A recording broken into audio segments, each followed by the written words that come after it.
Kush and Chemtrails, the world's most dangerous podcast. Yeah.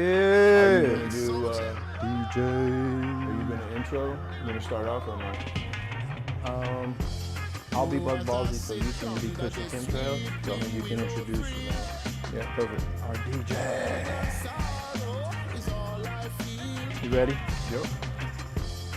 Yo, what's happening, everybody? It's Bug Ballsy. Now I'm in Mefloquine. Welcome to another episode of Kush and Chemtrails. Kush. We have added a very special partner And to the podcast, DJ Desie. DJ Desie. We don't have him on camera right now because he's Yeah, not 100% set up, but we got a little sick soundtrack coming in there. You know what I mean?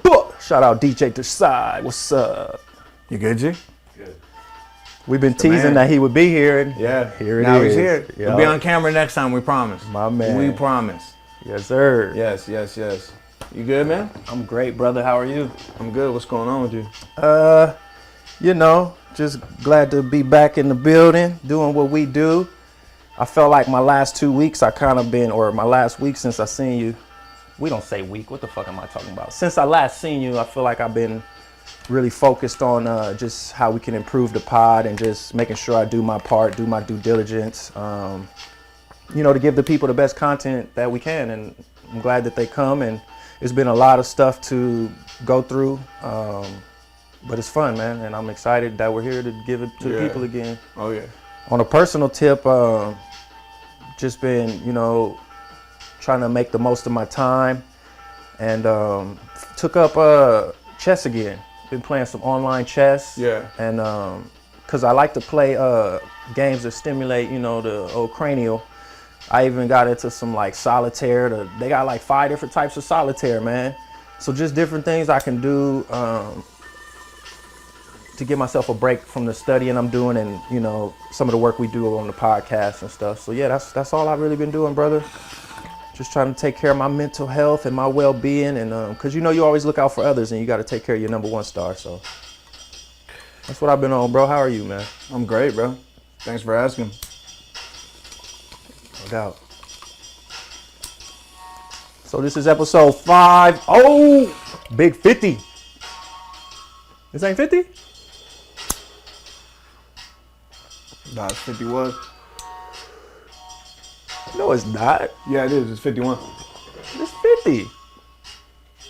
No, it isn't.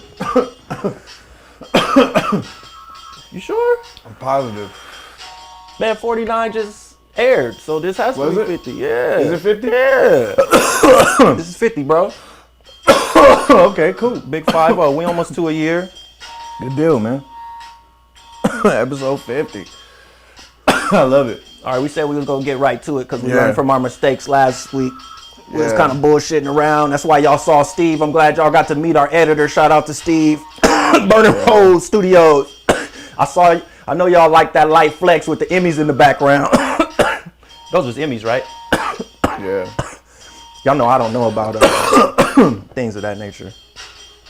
Hey, I ain't gonna lie, with the lights and the music, I feel like I'm in the club.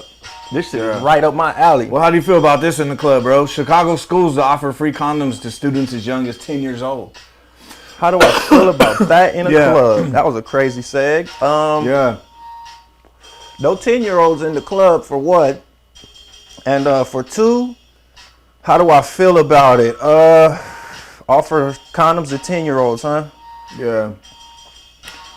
As per the new policy passed by the CPS Board of Education, schools that teach 5th grade and up must maintain a condom availability program as part of an expanded vision of sexual health education. It's an effort to prevent teen pregnancies, HIV, and other sexually transmitted diseases. Yeah. They're 10 though, they're not teenagers. And also, I don't think the schools need to be part of that. That's a talk you should have with, you know, the parents. And we talked about it before, how they try to sway the kids, you know, away from talking to their parents. Like, Right. hey, your parents don't understand. They don't get it. You know, on some Will Smith shit. You know what I mean? Parents just don't understand, but it's like, bro, that's who you should be talking to about that. And if they don't understand, then fucking, you know, figure it out. Make them understand. I agree. Because we don't know who these people are, these teachers, and they have different morals. What if this teacher feels a completely different way about sex than how you feel? You know what I mean? You don't want your kid learning that. Right. My only other thought would be, and you know me, man, I'm not the race guy. I don't try to make things about race when it shouldn't be. Right. But when it comes to contraceptives and, keeping birth rates low and whatnot, I wonder if that's something that they pushing in a certain community or if it's around the board. Well, no, that's a great point. Well, think about it. Chicago, they didn't say fucking Rhode Island. They said Chicago, bro. So what schools you think are going to get it? You know what I mean? That's what I'm saying. That's no, what I would know like exactly to know. what you're saying. Yeah, that's what I would like when to know. When we go back to the past episodes, we talk about Margaret Sanger. We talked about the eugenics programs that were put in place, why they were put in place. Correct. Including the use of, prophylactics and whatnot as a form of... I'm glad you brought that up, Smooth. More bigotry, but... There go the thumbnail. Word to... The thumbnail finally came on. Mm-hmm. Good deal. But what were you going to say about that? Let me find my notes on it real quick because you brought up Margaret Sanger and whatnot.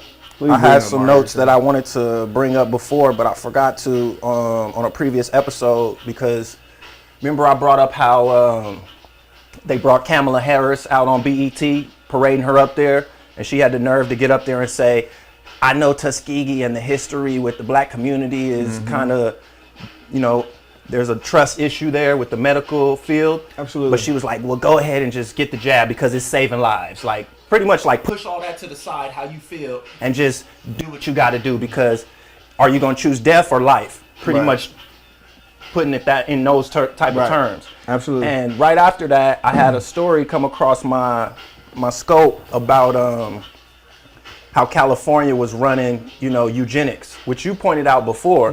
This story went into detail of the system that's been in place since the 60s and ran probably through the 90s, brother. Right. When they put the Germans to trial at the end of World War II, they brought up that they were following California's eugenics policies. I remember when you said that specifically. And they said, how could the United States be so, two-sided, two-faced, like double standards? Why are you guys running the same program in California that we run here and you guys have an issue? Yep. That's exactly what you told me, and that's exactly what I found to be true. So you know how we like to give each other our kudos and our props. Well, what you got over there? Start doing is bringing a rewind clip on y'all every once in a while. And I'm a man of my word. I said I don't put my laptop on my lap. Yeah, you're gonna fry your balls. So there we go. You got your notes right there? I got the article. Let's see. You feel like nothing. California to pay sterilization victims. This is from Yahoo News. Ah, yeah, you told me about this. It says they included more than 20,000 people over 7 decades in California under a eugenics law enacted in 1909.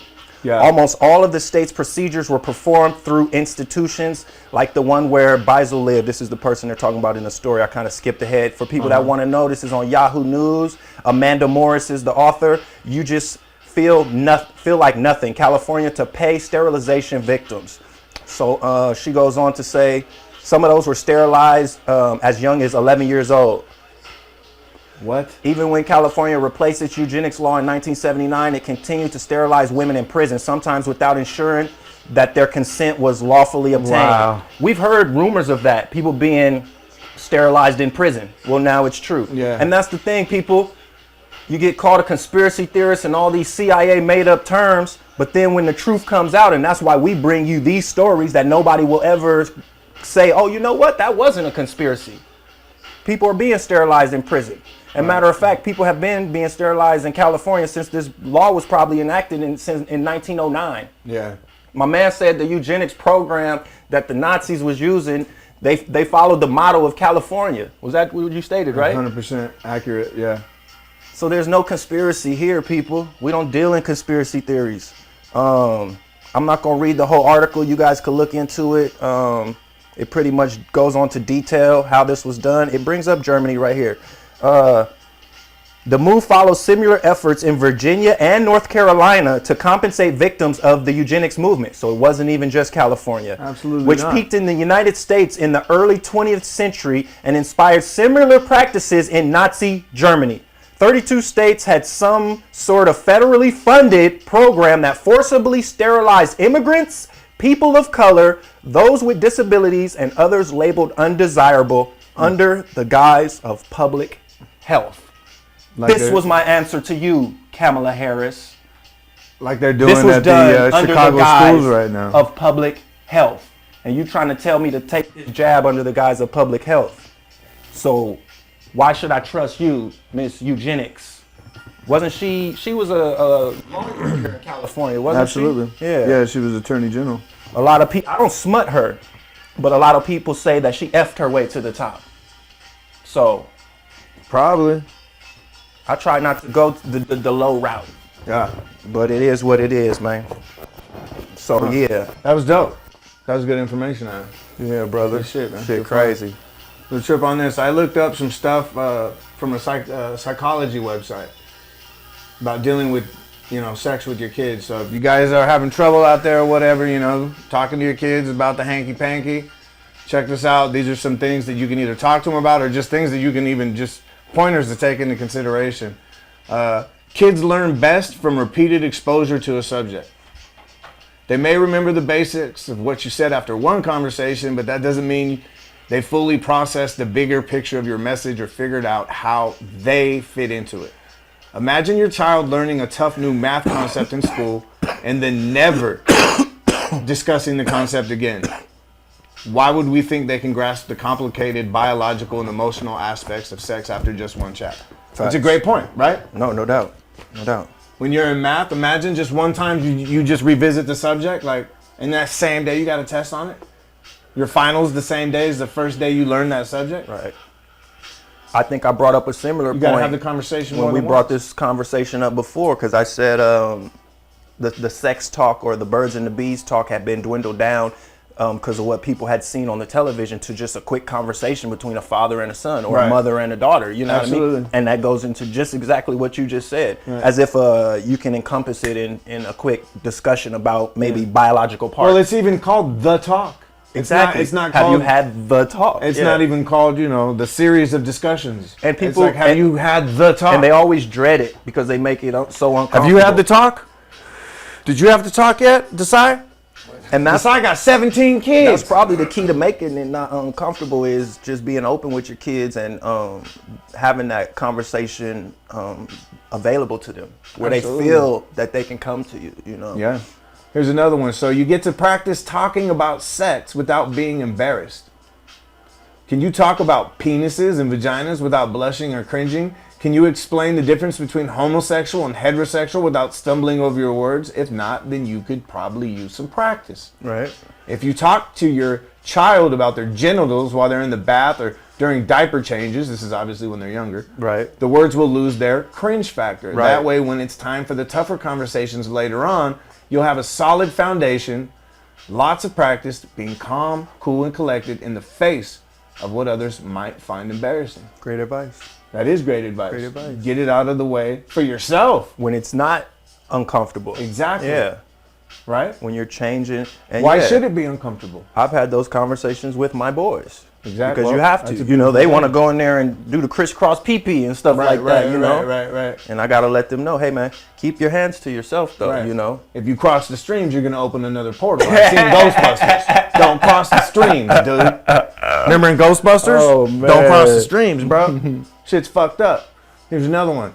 Talking about consent throughout your child's life lays a foundation for healthy relationships later. Judith Steinhardt, a New York-based sexologist and sexual health educator, explains that teaching consent should start young with children. She wants parents to feel empowered to say things like, your body is yours. You have the right to say no. Yeah. You don't have to kiss anybody you don't want to kiss. Yeah. Even if it's a relative. Yeah. You can say, no, thank you. Yeah. Talking about this is important, but so is demonstrating it. It's important to sometimes say things to your child like, honey, please don't hug me right now. And explaining why or asking them, like telling your kids not to cross streams, right? Perfect example. Would you like me to hug you? No, okay, maybe later. If they say no, asking them, right? So the boundaries are being set. Right. Even That's at the great. highest level with parents. That's great advice. It's fantastic advice. Yeah, and I like how it's presented because I remember I brought it up on the pod before how they're kind of trying to twist it into where the parent has to ask permission to change the diaper of the child. And I'm like, that's a little extreme. Exactly. But explaining it that way, your body is yours and you have the right to say no, even if it's a family member, that's great advice. Because I don't think many of us have ever been told that. Or I can't say ever, but it's not common. Yeah, it's not common. Not very common at all. So here's another one. Kids learn more from what we do than what we say.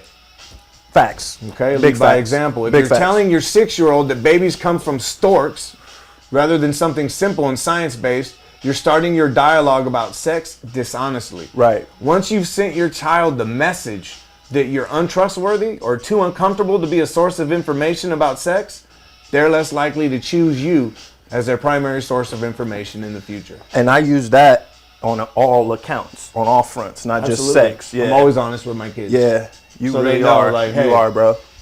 This is exactly what's going on. Yeah. Dad wouldn't lie. He hasn't yet. Right, right. Whether I like it or not, Right.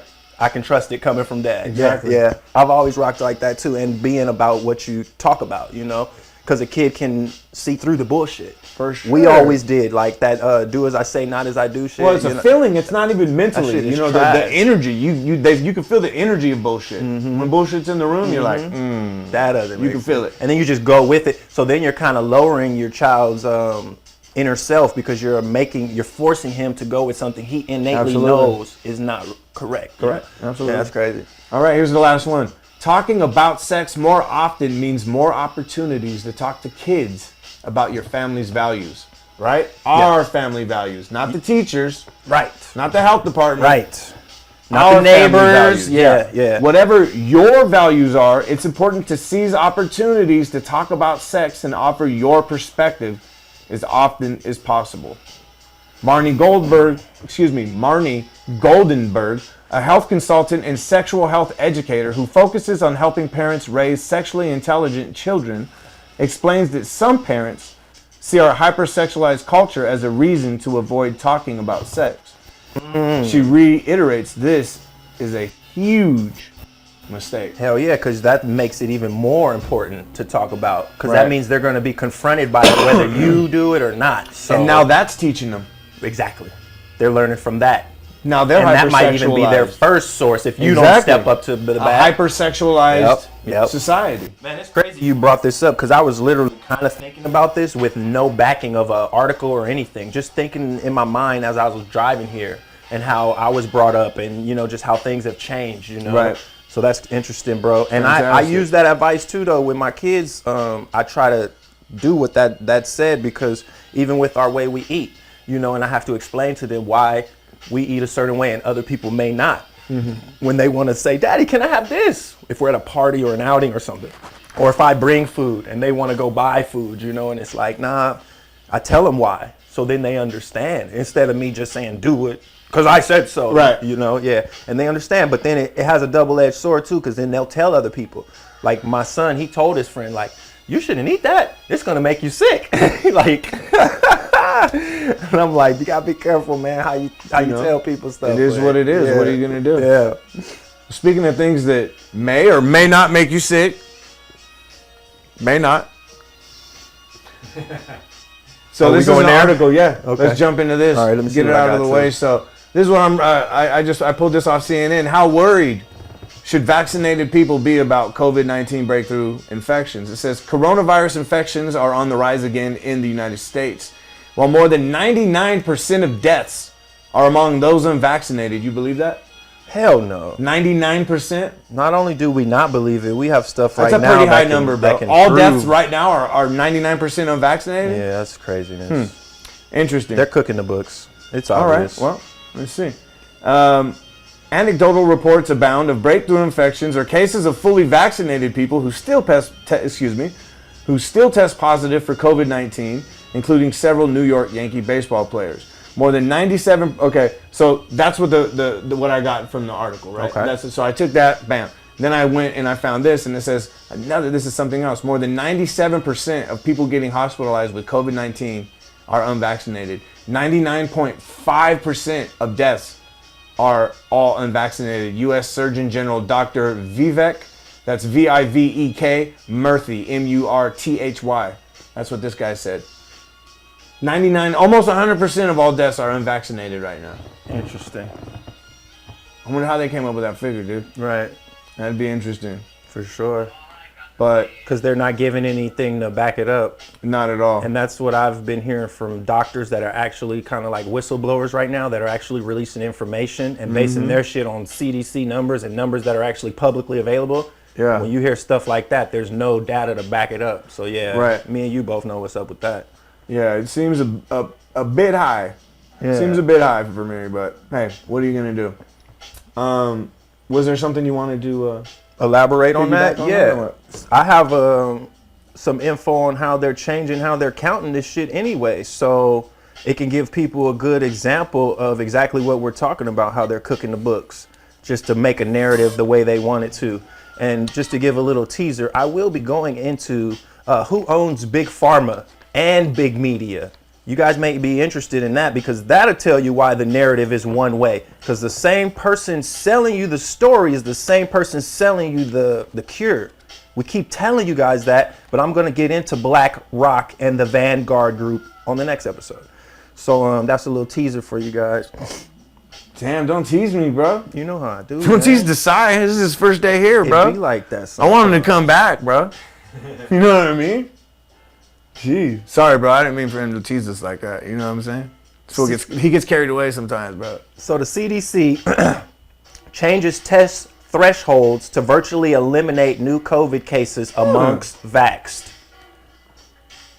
Pretty much what Emmett just said. Nice. But this story isn't deaths. I think this is just the number of cases. Because you know how they're even calling it a pandemic of the unvaccinated. Biden's dumb. I'm not going to disrespect the president like that. Biden's jackass said that shit a couple of times. Oh, Biden. We did it, Joe. New policies will artificially deflate breakthrough infections in the vaccinated, while the old rules continue to inflate case numbers in the unvaccinated. So what this is telling you is they changed the rules now to even how they're reporting this shit. So if you guys don't know, you already went in on the PCR test, huh? Did we go in on the PCR test? We haven't talked about it yet. We should go for it. Emmett's gonna go in on the PCR test. So no, drop it. You go ahead, drop it right now, because I didn't really do nothing, but we both know enough. You brought up COVID, so we might as well get it out the way. That's what I'm saying. Yeah. You know enough about it to just bring it up. All right, so real quick, and then he can elaborate more, because he looked into the doctor who created the shit, who unfortunately is no longer with us. But the PCR test was not created for this reason. My people, if anybody knows and looked into it, they know that basically in layman's term, what the PCR test does is it takes a specimen, a sample, and it amplifies whatever is in there to make it to a measurable amount. So they've been using this test to amplify whatever's in your saliva or whatever they get the the sample from, to an amount that they can see on a microscope, and they can, quantify enough to say positive or negative. So it was never quantifiably meant to do anything. It wasn't meant to find bovid. It was meant to find anything you want to find, and we're just using it for these terms.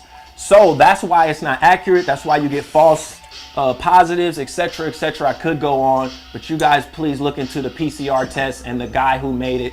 I think Emmett will bring his name up. So now that you have the backdrop on the PCR test, now they're changing how they're using it. They're upping the amount. Did you tell them that they recalled them? Oh yeah, and they're not even gonna. They recalled the test. They recalled the test. This shit is just ridiculous. The test cannot tell the difference between influenza, which is the flu, and coronavirus. And this is the same test they've been using since February of 2020. So the entire pandemic rests on a test that they just recalled. The CDC just recalled because they failed FDA testing. Did you hear They did not gain FDA approval. The test itself is this thing was experimental, and it failed the test. So the test is not even valid. They have to come up with a new way to test for COVID. Oh, I just make sure Desie had his headphones on so we wasn't getting no static, because every time we get to cooking, they get to turning the static on. We just blew this whole thing up. Just told you that the whole number game they've been running is a rig on so many levels. But to this point, it just blew it up. They said themselves that the test is no good. The test has been recalled. By the end of this year, that Research test is that for no yourself, longer please. going to be used. They're giving people to the end of this year. Why would they do that? That's crazy. So they could keep doing this racket that I'm telling you guys about. Running these numbers and making y'all feel a certain way. So they're going to basically run the PCR test at a higher, because you have cycles in the PCR test. You have to run it a certain amount of times, and it has to replicate a certain amount of times for it to even be quantifiable for them to test. So they're going to make the threshold of people who aren't vaccinated, they're going to make it higher. So you're going to, if me and you, or somebody, let me say somebody that's unvaccinated gets a PCR test, they're going to run that 25 times or 30 times. Whereas somebody who's vaccinated, they're going to keep running it at the rate they've been running it, like 15 to 20. And even Mr. Fauci himself said, since you guys love him, that if you run it past like 22, 25 times, then it's pointless. Because what I told y'all people before, unfortunately, and people just can't understand this, is we have all these viruses in us all the time. If you amp up my shit enough, you're going to find COVID, SARS, whatever you're looking for. You're going to find it in you. You're going to find it in him. You're going to find it in a papaya. You're going to might not find it in him anymore. Didn't you say? I don't know. You might not find it in him. Didn't you say my man found it in a mango? You know, Yeah. you can find it in a goat. You know what I mean? If you amp up this PCR test enough, you will find whatever you want to find. That's the point, people. That's craziness. So yeah, let me get back on point. So this is the U.S. Center for Disease Control is altering the practices of data logging and testing for COVID in order to make it seem experimental gene therapy vaccines are effective at preventing the alleged disease. I already said that. The trick is that they're reporting on what they call breakthrough infections. That is, people who are fully vaccinated against SARS-CoV-2 infection but get infected anyway. Essentially, COVID has long been shown to those willing to pay attention to be an entirely. That's this person's opinion. So yeah, basically, hold on, let me see. Finally, they are lowering their CT value when testing samples from suspected breakthrough infections. For cases with known PCR cycle threshold values, submit only specimens at CT value 28 for sequencing. Throughout the pandemic, CT values in excess of 35 have been the norm, with labs around the world going into the 40s. Essentially, labs are running as many cycles as necessary to achieve a positive result, despite experts warning that this was pointless. Even Fauci himself said anything over, 35 cycles is meaningless. So basically, 35 cycles, and they ran it 40 times? Yeah. So they're basically, and they separated it now. So they run the test. A breakthrough infection is only if you've been vaccinated. Right. So they have two different protocols now. They're running the breakthrough infections a certain amount of cycles. I don't know the numbers because I don't want to hold the people up trying to find the exact numbers. And then they're running regular COVID cases for the unvaccinated at a different threshold. Right. And the theory behind this guy's findings is it's going to give more. It's going to make it seem like there's more positives on the side of the unvaccinated just because of their changing the thresholds of how they run the tests. Right. So, and why would you change the threshold? And I don't even know why I'm still talking about it, because you just said they recalled the damn test. So the tests are pointless, people. They're cooking the numbers, how they run the test currently, and they already recalled it themselves. Yeah. So that's all y'all really need to know on that. Did you hear about the Vikings offensive line coach, Rick Dennison? I did. Retired after 27 years in the NFL because they were mandating tier 1 coaching staff to get the vaccine. Yeah, that's unfortunate. And he didn't want it. That don't make no sense, brother. I wanted to see the NFL's policy because I know what they're doing. What they're doing is they're making it uncomfortable for people, right? Enough in life, right? Mm-hmm. They can't mandate it because it's experimental. Right. And they're not going to do that until it gets approved. It's not going to get approved. Right. So they're going to make people's lives inconvenient enough to make your point. Exactly. They got the Steelers wearing yellow armbands. The Steelers have to wear yellow armbands if they're unvaccinated. Are you serious? I bullshit you not, bro. You called that shit, though. Just like you called that shit, bro. Whoa. No bullshit. I got like the Jews? I got the article. They got to wear armbands like the Jews, They got to wear yellow armbands, bro. You know I don't just repeat shit I see tweeted and shit, so I had to look it up my damn self. That's pretty crazy, boy. You got to admit that one. Bunch of fucking fools. Hey, fool, put this armband on, you fucking weirdo.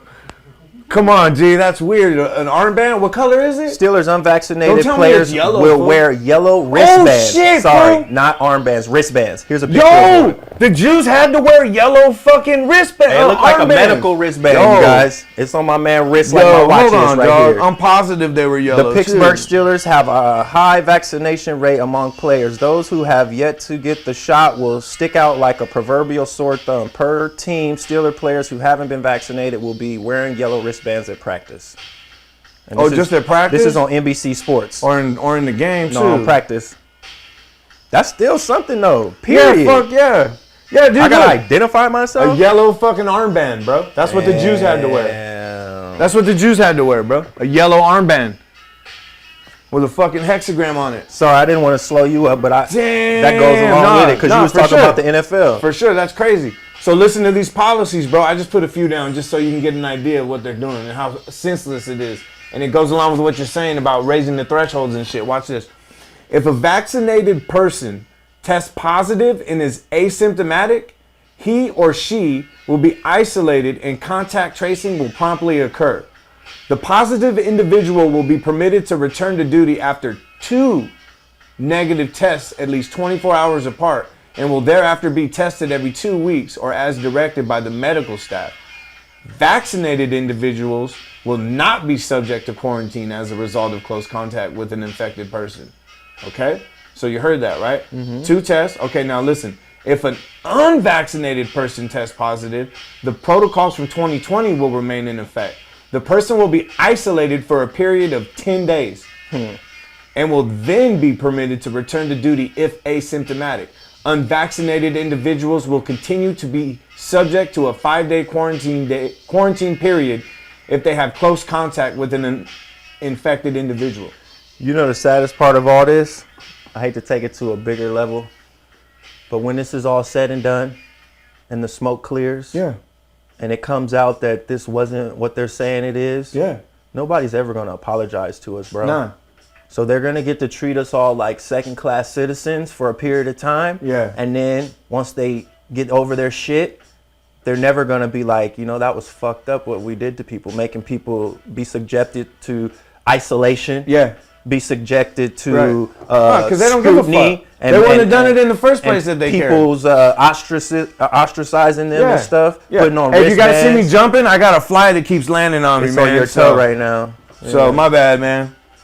Nothing I can do about that. Man, so yeah, bro, that's the coldest part about all of this is, and I gotta prepare myself for that, because nobody's ever gonna double back and apologize for it to us, bro. Yeah, But well, it fuck is. 'em. I'm not looking for an apology. Yeah, no, I but get you what know you're what saying, I'm though. saying, though. Yeah. Like some of these people may lose their livelihood because of this. You said my man retired. He's gone. He's gone. So Yeah, that just goes to show. Yeah. This is going to change people's lives because people are going to take sure. a stance, and nobody's ever going to double back Right. and be like, you know what, we were wrong, man. For sure. That's Well, look how crazy, bro. senseless this is, bro. That's crazy. We know vaccinated people can get COVID, right? Exactly. So here's the first thing. The first thing it says a vaccinated person, if they come in contact with someone who New information says they can spread it just as much as an unvaccinated but listen, person. They're saying in this first one, vaccinated individuals will not be subject to quarantine as a result of close contact with an infected person. So they're not. But you just said that we know they can get it. Why wouldn't they be? And matter of fact, they said But you want to do it to an unvaccinated the one. viral load is the same too, bro. They just came out with all that data. Right. There's no difference. None. Yeah. Persons who had a previous COVID infection will be considered fully vaccinated 14 days after they have at least one dose of an approved vaccine. If a game is canceled, this is where it gets weird, bro, because they're making people start paying out of their pockets. I heard about this. If a game is canceled or postponed because a club cannot play due to a COVID spike among or resulting from its non-vaccinated players or staff, then the burden of the cancellation or delay will fall on the club experiencing the COVID infection. That's crazy. We will seek to minimize the burden on the opposing club or clubs. If a club cannot play due to a COVID spike in vaccinated individuals, we will attempt to minimize the competitive and economic burden on both participating teams. Whether to reschedule or postpone game will be dependent on health and safety reasons at the recommendation of medical experts, as well as considerations of stadium availability, schedule integrity, fan convenience, and other appropriate matters. Okay? Here's another one. If a game cannot be rescheduled within the current 18-week schedule and is canceled due to a COVID outbreak among unvaccinated players on one of the competing teams, the club with the outbreak will forfeit the contest and will be deemed to have played 16 games for purposes of draft, waiver priority, etc. For the purposes of playoff seeding, the forfeiting team will be credited with a loss and the other team will be credited with a win because of unvaccinated players, bro. So it's your fault your team's not going to the playoffs, bro, because you don't want to take a shot. Yeah, they pushing that shit. Okay? Bro. If a game is rescheduled due to a COVID outbreak among unvaccinated players on one of the competing teams, the club experiencing the outbreak will be responsible for all additional expenses incurred by the opposing team and will also be required to pay any shortfall between actual and expected payment to the VTS pool. If a game cannot be rescheduled within the current 18-week schedule and is canceled due to a COVID outbreak among unvaccinated players on one of the competing teams, that club will forfeit the contest and will be responsible for the lost payment to the VTS pool. We got you, G. We got you. Right? Fuck these fools, bro. All unvaccinated, they bro. They forcing it down your throat, right? Man. That's crazy, bro. Yeah. It is crazy. But there's players that are standing up. Check this out. If a game is canceled and cannot be rescheduled within the current 18-week schedule due to a COVID outbreak, neither team's players will receive their weekly paragraph 5 salary. I saw that too, yeah. It's wicked, man. It's like, yo, what the fuck are you doing, bro? It's wicked. You're playing with people's livelihoods, right? Exactly. And speaking of playing, bro, look at this shit. Nurse reveals how she pranks COVID deniers who call her a crisis actor. What kind of game is that to play with people, bro? And why would you even bring crisis actor up? You're just letting me know, bro, that this shit's real, right? Right. So I went in and I looked at this shit, bro. And so for you guys who don't know, him and I are well versed in what the fuck that is. But a crisis actor is a trained actor, role player, volunteer, or other person engaged to portray a disaster victim during emergency drills to train first responders such as police, firefighters, or EMS personnel. Okay? So what I looked into was that led me to finding what was that shooting? Sandy Hook. So I started looking into that on some of these. Don't you go there. You know Alex Jones got canceled for that shit. Oh, well, look. No, I'm not. Don't you go there. I'm bringing this up. Oh, man, I'm trying to. Hey, man, we trying to build our channel up. Y'all tell him he doing too much, man. I'm not doing anything. All right, man. This is some. I'm not even. All right. You got to be careful when you talk about certain shit, though. Yeah, man, it's all good. So, anyways. Call that shit Bandy Wook. Yeah, so Sandy Hook. Oh, yeah, Bandy Wook. Sandy Hook. So, what James Tracy, who's a PhD from the University of Iowa, he was a tenured professor of communications at Florida Atlantic University in Boca Raton. He demanded Lenny Posner prove his son died in the Sandy Hook shooting. In return, Lenny Posner founded Honor, which you can find this at honornetwork.org. That's HON as in Nancy, RN as in Nancy, ETWORK.org, which battles misinformation. So I thought that was odd. The parent of this shooting is battling misinformation as opposed to battling, for gun control.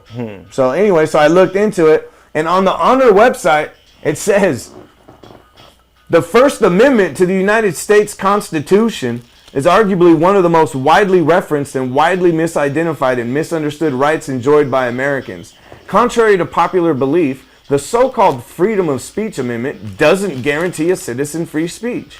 In fact, the First Amendment only protects citizens from government intervention or censorship over what they say or print when criticizing the government, and even then, there are limitations. Remember, the First Amendment was designed to ensure that democracy could flourish during the early days of our country's history. To do so, it ensured that people wouldn't be subject to a government established religion, unlike many countries that not only established an official religion, but persecuted and killed those who didn't follow that religion. The First Amendment provided that people had the right to assemble or come together, and through freedom of speech and freedom of the press, they could voice their grievances and share ideas about governance. However, even with those rights, there are established limitations. People have been arrested for speaking out against the government, particularly if their words rise to the level of sedition. So the idea that a person can say anything that they want about anything or any person, wherever they want to say or print it, is not only not protected by the First Amendment, it isn't even addressed in the First Amendment.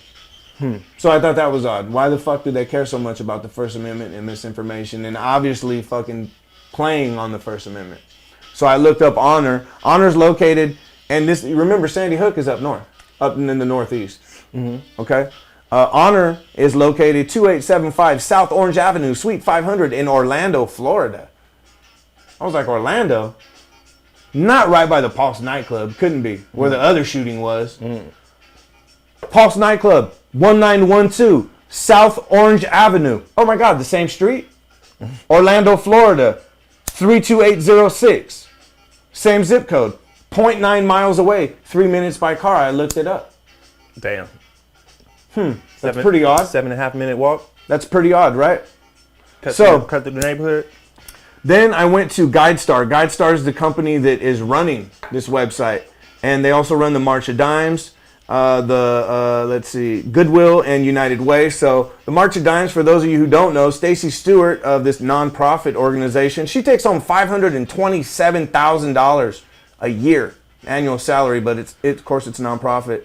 The March of Dimes has funded such experiments as sewing shut the eyelids of newborn kittens, injecting pregnant animals with cocaine, nicotine, and alcohol, tethering pregnant monkeys to cages with monitoring cables running through the mother's uteruses and into their fetuses' bodies, and deliberately injuring the lungs of newborn lambs. Not only are these experiments cruel, but they have also failed to lead to advances in preventing or understanding birth defects.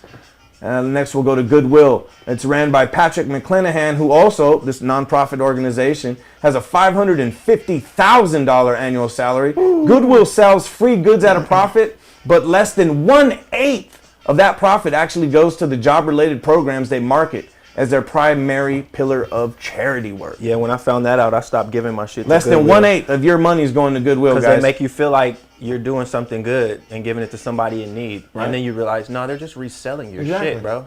That's why I laugh at all these charities. Yeah. If it's not your charity that you set up, don't trust it. The United Way, Brian Gallagher, takes home $1.5 million a year. Get him. And $9 million has been stolen between 5 CEOs over the last decade.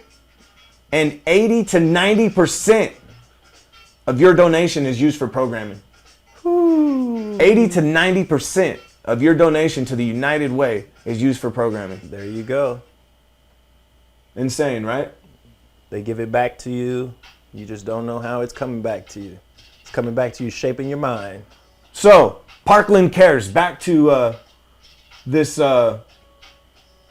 thing I was talking about. This you bringing it back now? Charity that was set up. Check this out. So, single golfer. This is a golf event they threw. I looked up prices. Single golfer, $250, sold out. 19th hole cocktail reception, $100, sold out. Sponsor a first responder, $250, sold out. Platinum sponsor, $10,000, sold out. Birdie Gold sponsor, $5,000, sold out. Bronze sponsor, $3,000, sold out. I'm not going to name all the rest of them. $2,500, $3,500, $2,500, $2,000, sold out, sold out, sold out, sold out. And they're pocketing this money, bro. But it's for shooting victims and all these other things. So I don't know what happened at Sandy Hook. That's not my question. My question is, what's happening after Sandy Hook? All these people will be getting called out after the fact, brother. Like it's just a money grab for a lot of people. Exactly.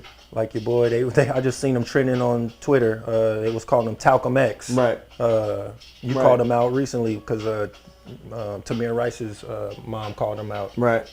And then D-Ray McPherson or McArison or whatever, he disappeared too. The Black Lives Matter dude. Exactly. These dudes be propped up. Yeah. And then when I call them out and call them like, nah, these are actors that are put up there to represent something, you know, and then people look at you like you're crazy. Like, you're not with the movement? Exactly. Like, yeah, no, bro, we're not with that movement. Understand. Not at all. Yeah, movements are, you got to be careful with movements and foundations and charitable organizations. Exactly. They be the ones snatching up the kids and stuff, bro. What I'm saying the ones is that act like they're helping the kids. For sure. Regardless, I mean, look at the woman on the last podcast we talked about. What was it, Laura Bisbee? Look what she was doing on her charity That's what I'm work. saying. Snatching up, 33, 40 kids at a time? And we reported on the school, the native kids. Oh, man, that was disgusting. That's what I'm saying. They show up like they're missionaries. They show bad. up like they're giving charity. Yeah. They're going to help you. So my your point, life. brother, is behind and Sandy what Hook. they do is they take you from natural life to some artificial shit. Right. But they get people sold on that whole, like, we need material things in order to be. Like, I want people to have fresh water and stuff and fresh, resources. But is it because we've materialized everything that now these resources aren't available to people? I mean, bro, all you have to do is I don't sacrifice a Christmas, and if everyone donated their money that they were going to buy Christmas gifts with, they could fix the water problem around the world. But that's never going to happen, and no one's ever going to engineer that feat. Speaking of that, I got some shit about California. You ain't got to go around the world, brother. We running out of water right here, brother. No, I know. Really, no. We've been saying it because they tell us about a drought every year, but no, it's really bad, bro. Yeah. They're closing farms. Bro. Oh, well, because you got people in Fresno. Because when I looked into it, Fresno was one of the places that they brought up as being heavily impacted. Yeah. As well as like Lemoore and places near Fresno, Bakersfield, The Central Valley always has billboards about water, and they're always blaming the Democrats. Bro, That's always what it says. Well, it is political. And it's been up there. I looked It's been into up there it. for years. I'll let you finish. Since I was a kid. I'll let you finish, and then I'll get into some shit. I'll get into the water, bro. It's pretty wild, Yeah, man. all I wanted to bring up, like I was saying, was my point about Sandy Hook, bro, is regardless if it happened or not, either way, this is ridiculous, bro. You're exploiting that shit. If it did happen, well, fucking shame on you, bro. Right, either way. Yeah. Either way. Yeah. I feel You're you. exploiting something, bro. That's horrible. And you're pocketing all this money, right? And I don't like how this whole new culture of you could just take somebody's shit down just because you don't agree with their statement. Yeah. But that goes into what you said about freedom of speech. It's not Yeah. really as free as you may think, especially when you're on these platforms that are owned by corporations, Because I just seen recently they was trying to take a brother down just because he was talking like misogynistic stuff, Right. And of course we know Alex Jones and the likes have been taken down. Even Honorable Minister Farrakhan, they will deplatform people. So that's crazy, bro. Oh, yeah. Crazy as fuck. What do you want to get into, I dog? wanted to get I'm gonna into take a bomb couple here. things. I'm going to start off by what I had pulled up already. There was a worldwide demonstration. I don't know if people are privy to it. My wife been following it heavy because she follows this IG channel in Australia. And Australia's going hard right now, bro. Standing up to the power out there and standing up to these curfews and lockdowns and shit. Yeah. But you even seen people like clashing with the police and all kind of stuff, bro. Like they're fed up. They're done. And this is happening all over the world. I think it happened on July 24th. And so I looked into it, and there's actually a website that they have. So people, you can look into this yourself. It's called WorlwideDemonstration.com. And it had the date of the last one on here last time I was on here. But now it looks like they have another one planned for September the 18th. And I'm talking about That's my birthday. This was all over the world. I'm going to just name some of the places. We got Canada, France, New Zealand, South Africa, Colombia, England, Japan, Croatia, Hungary, the Netherlands, Chicago. It was a few states here like New York, Germany, Argentina. You guys catch my drift. All over the world, literally. It says 180 cities around the world. They all came together on the same day. So I thought that was big because we've often seen protests everywhere, but to organize it under one veil. Now, here's a caution.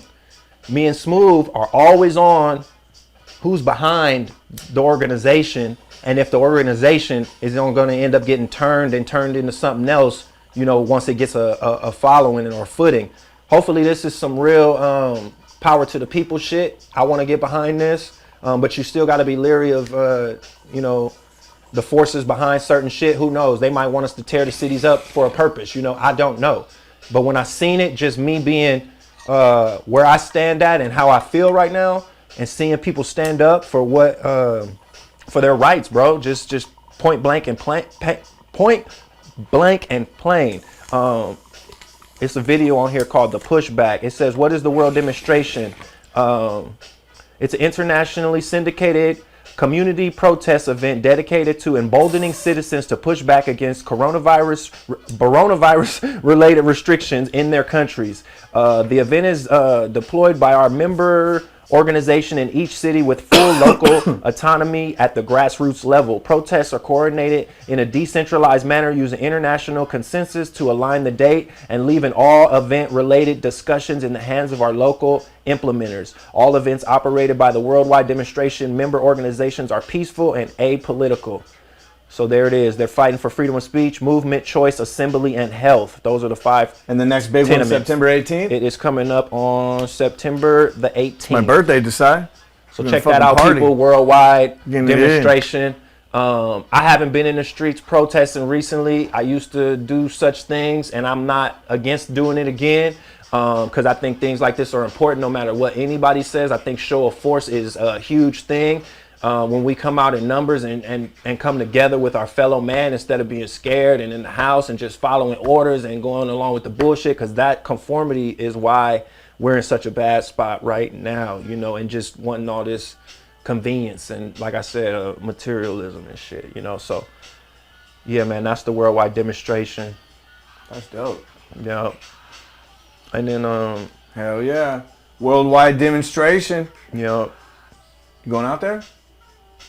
If they do, I didn't see the cities that it's in for California, or if it's in California, we'd have to find out what state is closest, you know. Like I just said, I haven't been in the streets protesting, but I'd be down. I'd do it for the pod. We could go on the road for the pod and check it out. So let's look into what city it's going to be in. Cool. You want to go check that thing out? Want to go check it out one day? Me? Yeah. I'm good. Desai said me? Yeah, just to go see what's going on. Not to actually protest, just to watch it. I don't protest. Just to go watch it, see what the fuck's going on. You can spin some fucking jams out there. You could play the riot music. Yeah, play some Quiet Riot out there, bro. That'll be tight. Old school heavy metal. Mm-hmm. Get it in. Yep. Let me see. Guarantee you they'll be here, bro. For sure. Where do I have my notes on the water crisis here in California? That shit is crazy. Yeah, let's talk about that. Oh, it's called the Klamath Project. CA water crisis. It says it's in my email. What's called the Klamath Project? That's the one that I was looking into. The major one that's up in, I think it said it's bordering like Oregon and California border. Because the problem, brother, is, and I'll give you my synopsis real quick before I get into the actual data here. Because really, I might not. I could probably remember off the top of my head. I looked into it pretty extensively. Obviously, we get our water from other sources, especially here in Southern California. A lot of it comes from the north, you know what I mean? And they haven't upgraded the structure of the dams and a lot of the infrastructure that create the aqueducts and whatnot, you know, the reservoirs. They haven't upgraded this shit in like 40 years, bro. And I guess in that same time, like our population has damn near doubled. So they've increased the way they use the water is better. It's more efficient now. You know what I mean? So we use about the same water, even though the population has doubled. But the problem is we never made any improvements to sustain it or to keep it, you know, flourishing. You know what I mean? And the contention of the farmers that I looked into, that were grape farmers, I believe, you know, they're saying a lot of the wine vineyards here in California are going away because they just can't maintain. Because they're not giving them water, bro. This is how it goes. The state rations off the water every year, and they decide at like a meeting who's going to get what. And, you know, a lot of people are fighting for it because, you know, the natives want it because it provides them the salmon that they live off of and they've lived off of forever. So they thrive off of that. And then there's other needs as well as like flushing some to the ocean that helps the salmon. They need to flush it as well because there's a lot of toxic shit, bro. A lot of runoff, like from Sacramento, they were saying, and Stockton and other areas that do commercial farming or whatever, you know, or even just industrial shit. And they're not properly treating the sewage. So it's causing the water levels to be just trash. So in order to fix that, some of the water, literally, I got to find the article when I get into it. I think the number's like 75%, bro. 75% of the total allotment of water that we have for the year here in California is going to get flushed to the ocean. Wow.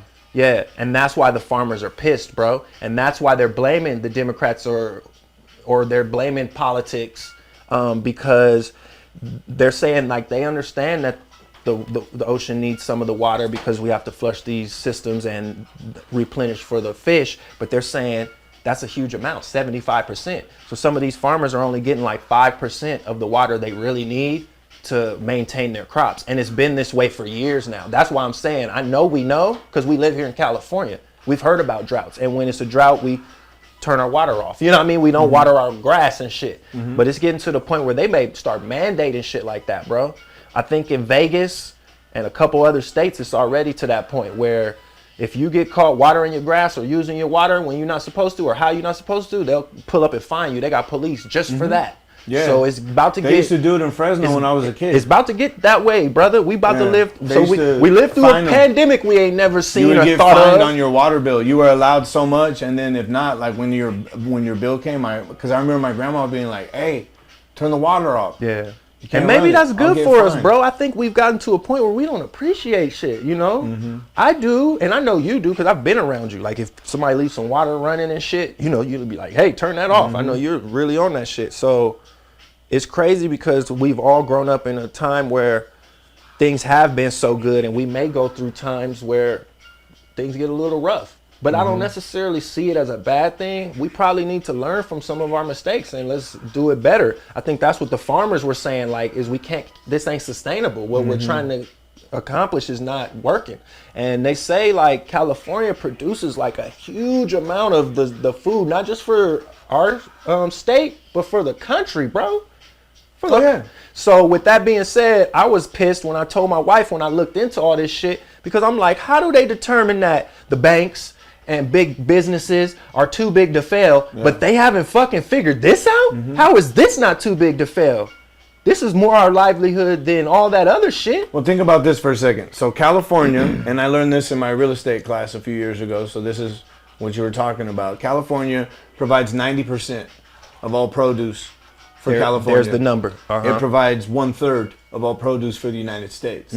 Okay, so think of those numbers. Exactly. Okay, now imagine if there was somebody you knew that had just purchased 250,000 acres of farmland in an area where there were no water restrictions, right? At this very moment, what they'd be able to provide to the areas that will now need it. Be amazing, right? It's like a perfect money grab.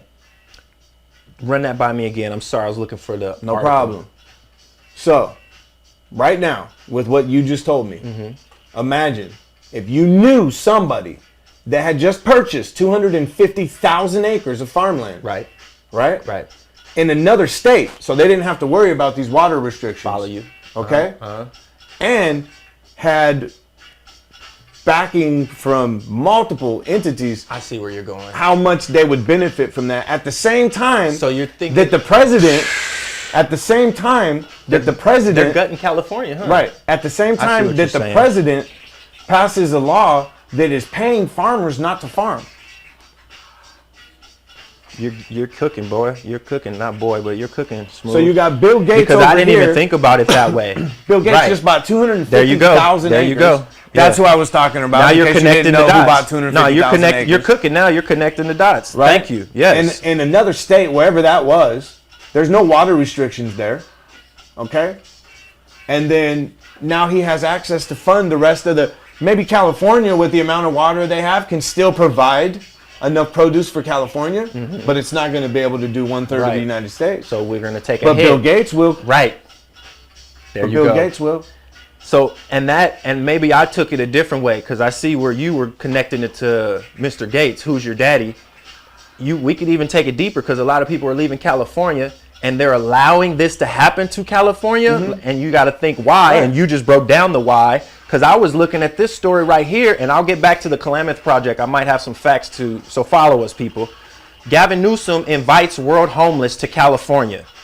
So Gavin Newsom pledged to house and feed the world's homeless population this week during a whirlwind comeback California tour that is designated to stave off September's recall by angry voters. This is an article you can find. Have you ever been to San Francisco where he lives? By Tory Richards. There's tons of homeless people there, Yes, bro. it's really bad, brother. It's bad in San Francisco. I just took the train up there. You go through an area of Stockton, there's a whole homeless encampment everywhere. Fresno, LA is horrible here where we live. You know what I mean? Like, come on, bro. California's shot, and you just invited the world here, bro? This is a quote from Gavin Newsom. It's about getting people off the streets, out of incidents of crisis, and meeting people where they are, and to the extent that people want to come here for new beginnings at all income levels. That's part of the California dream. Quote, Newsom said, we have a responsibility to accommodate and enliven and inspire, and California's dream is still alive and well. That man's never been poor a day in his life. He added, I'm proud of people from around the world looking at California again for an opportunity. So, hey, Gavin, we know you didn't write that speech because you're dyslexic, but that's all right. Don't trip. Yeah, man. You know that fool's dyslexic? Gavin Newsom? They have to give him all his reports, either video or audio, because he can't fucking read. And, and he's in charge of the 4th largest economy in the world. Nice. The LA sheriff had something to say about it. He wasn't too freaking happy about this. LA he sheriff shouldn't be. They're gonna call the police to fucking get him out of the fucking under the highway. LA sheriff rips. Oh shit, an ad popping up. LA sheriff rips Newsom for inviting homeless from other states to share in the California dream. Since LA's county has half of the state's homeless population, we're not in the position to have all of these people show up from the sheriff. They're trying to cripple the 4th largest economy. That's why I wanted to throw that in, because I thought it was perfect with what you just said, bro. So now let me get back to the Klamath project. I hope you guys love that and followed that. This is crazy, bro. So it's the Bureau of Reclamation who gets to control who gets that water. And let's see. That's insane. There's 80,000 homeless people in LA, bro, and he wants more. And they don't have homes, by the way, people, at all. They're fucking homeless. And they put spikes on the fucking park benches and shit, so they can't sleep on them and shit. So that's super cool, too. Yeah, they're so full of shit, bro. I can't stand it. Yeah, the number was right. It's 75% of the water that's getting flushed to the ocean. Damn. Perfect, bro. San Joaquin Valley, Bakersfield to Redding, Tulare County, the #1 dairy county in America, has been affected. They can't feed the cows anymore. The feed costs more than they're making. Yeah. It's all part of Agenda 21, bro. You said we're going to have to get it from other states, and obviously we are from what he's trying to do. They've always said that agriculture, private agriculture is unsustainable. Remember that was part of the whole sustainable thing? They're getting rid of that Agenda 30 shit is coming so hard, bro. Oh, we got to talk about the Olympics before we get out of here. I got a cold picture my wife sent me of the Olympic fucking logo. That shit looks just like Agenda 30, bro. Oh, yeah. 2030, or what is it, Agenda 30 or 2030? 2030. So it said, our nation is stupid for not addressing this crisis.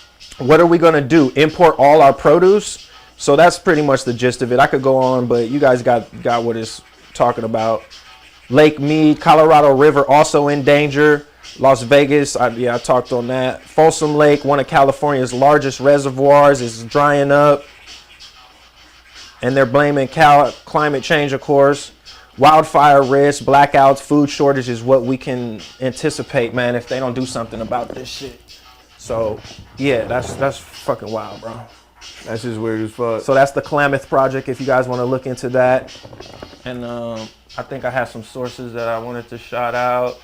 The Epoch Times on YouTube, California Insider by the Epoch Times on YouTube has a good video you can check out. That'll give you more info. So yeah, we all know the drought is real, but it's getting worse, man. And that shit was heartbreaking to me, because I don't want no Chinese fruit and vegetables. Like, they gonna try to import that shit. We seen videos of how some of that shit don't even be real food. It be plastic, bro. Yeah. Some of that, they learned how to make artificial vegetables, bro. Where the cabbage be like plastic and shit, bro. Yeah. It's some wild shit going on. That's why I go to the farmer's market. Hopefully people California still gives it to us. You know, we still get, and that's a great point. Go to farmer's market. Yo, yeah. Get from a private farm. I'm not saying it's perfect, but at least it's local, man. Yeah. I don't know about all that other shit. Absolutely. We talked a little bit earlier when we were talking about COVID. We talked about mandating and shit like that, vaccines, and like, you know, the thing that's funny is, we know this is still experimental, and you brought up running experiments, right, through the Eugenics program. Mm-hmm. Listen to some of this shit, bro. And we're supposed to act like We just trust these people. Because what do they always bring up? Tuskegee, right? Mm-hmm. Which, by the way, I saw Roland Martin and some chick talking about it. I think I told you, didn't I? Roland Martin, that guy. Bro, and he was like, they never were injected with anything. It's like, yeah, you just let them get syphilis and watch them suffer. What a guy, Roland. You're right. They weren't injected. That's what we're saying. You let them suffer. If they were injected with something, they would have lived. Like, that's what the Tuskegee Institute, Tuskegee experiments were. But anyways. Before Roland Martin got a platform, I thought he was all right. And before, who's that other guy I brought up in conjunction with Roland Martin? Hold on, I'm going to think of his name right now because he's really been acting a clown. Go ahead. All right, so in the 1950s, bro, we got from 1950 to 1972, mentally disabled children at the Willowbrook State School in Staten Island were intentionally infected with viral hepatitis. Children, bro. In 1952, Chester Southam injected live cancer cells known as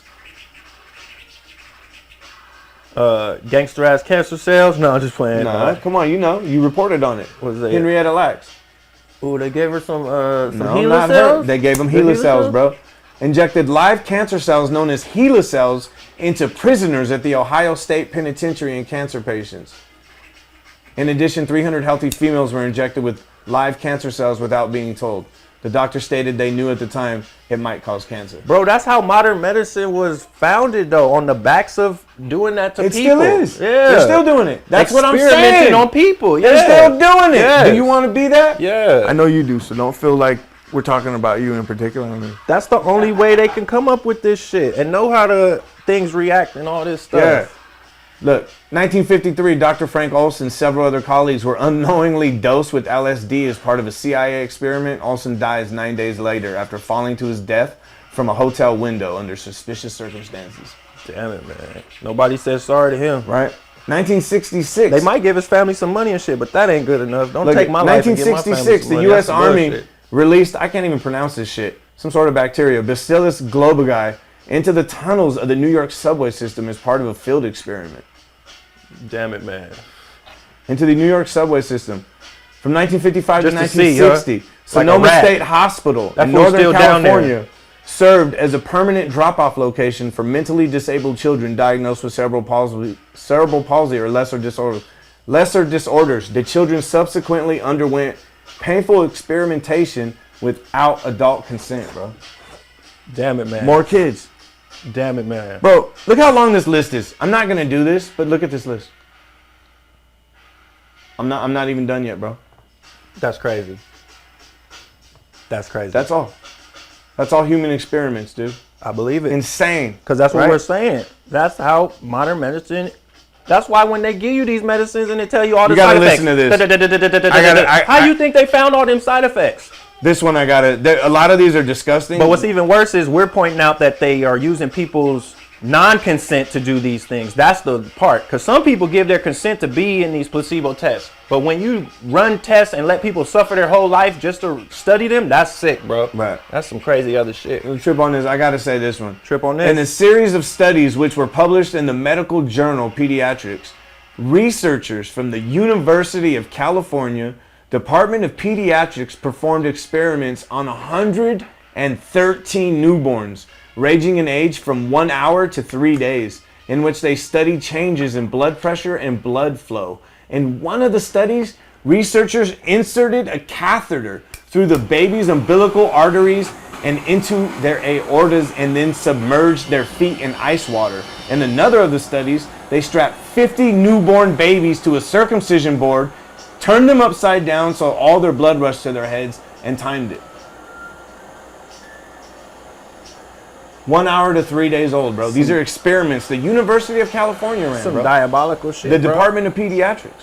Oh, well, they making everybody get the vax, so they forcing they experiments on them further. And look, who just got it? The military, right? Did they? Yeah, they're starting to do it to the military. Mando? Yep. So here's what's fucked up with the military. You look up Mefloquine. You guys research this. Mefloquine, Mefloquine, Marine Colonel Timothy Dunn, who retired in 2018 after nearly 30 years of service, said he began experiencing vivid dreams, insomnia, anxiety, depression, and brain fog as soon as he began taking Mefloquine on deployment in 2006. Since then, his symptoms have worsened, including now vertigo, ringing in his ears, and loss of balance. That's crazy. The dude served in the fucking military, bro, for 30 years. And then after he was given this fucking medicine, right, that they said was for malaria, I believe they said it's for.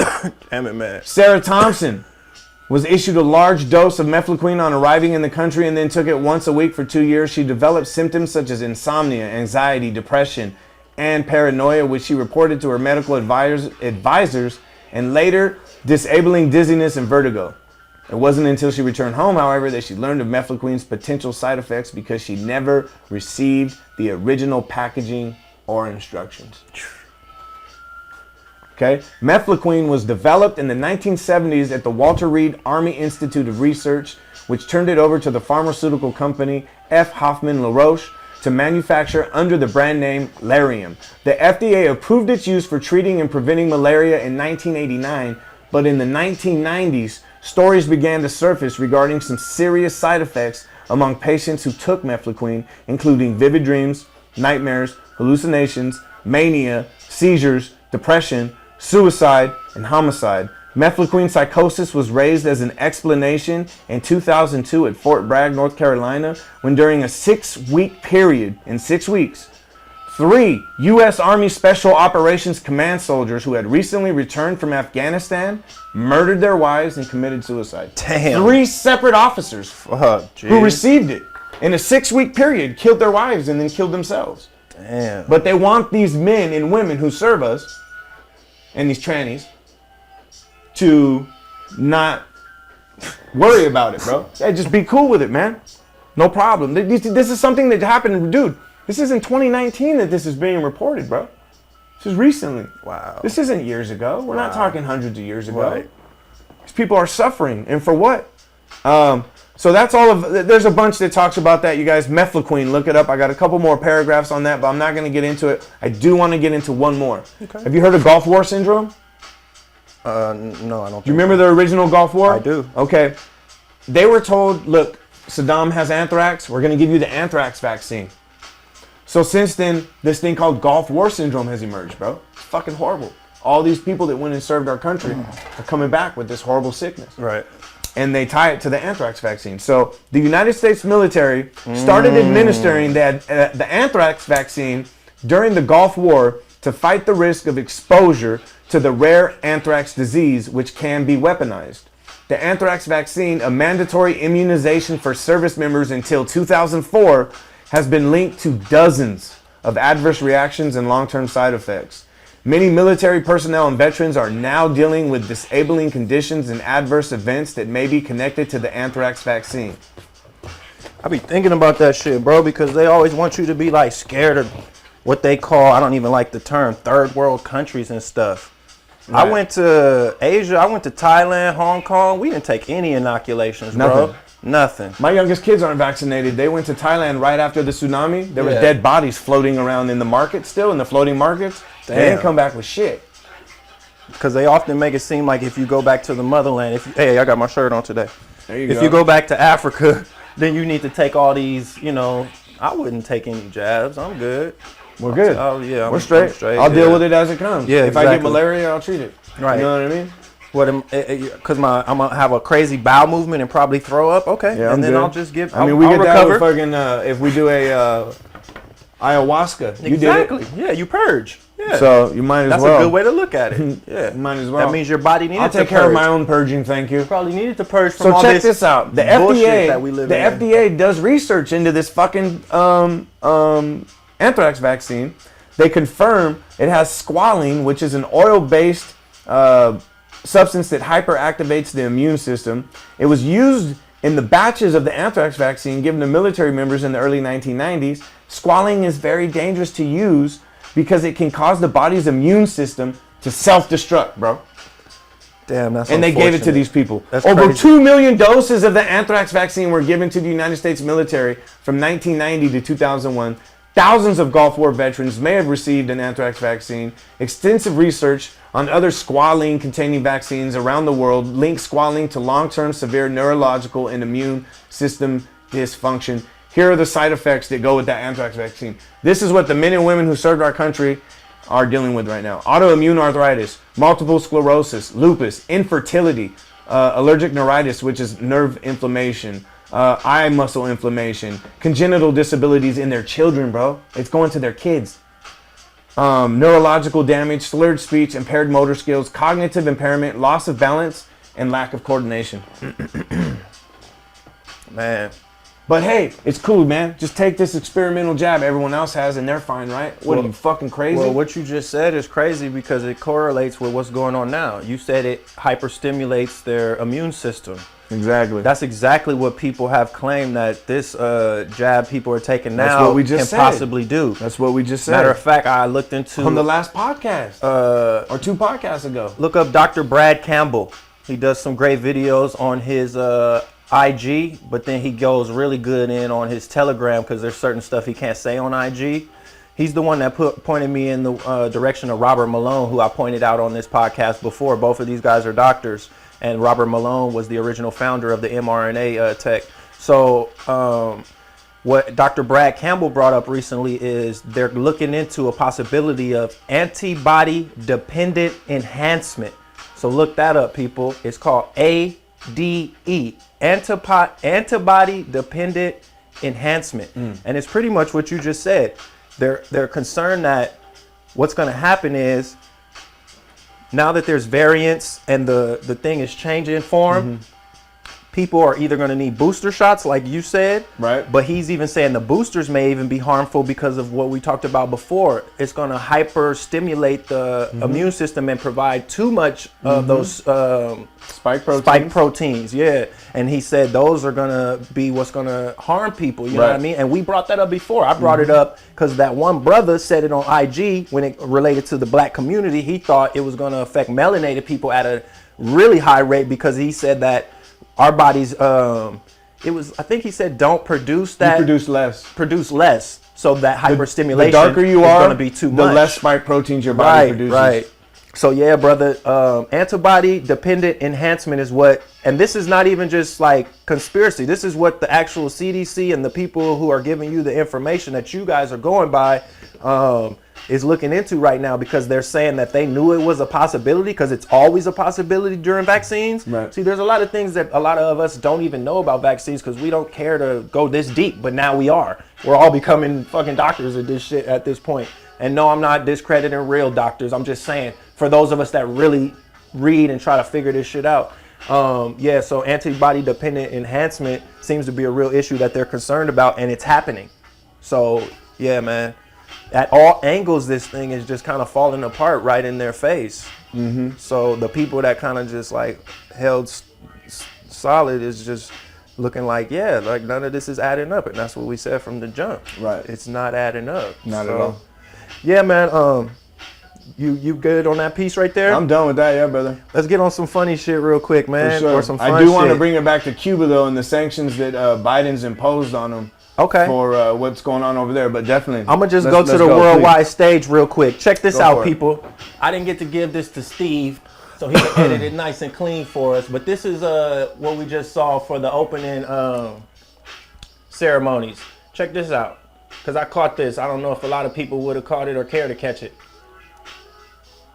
Look at that nice checkerboard right there. I'm gonna pause it if I can right there.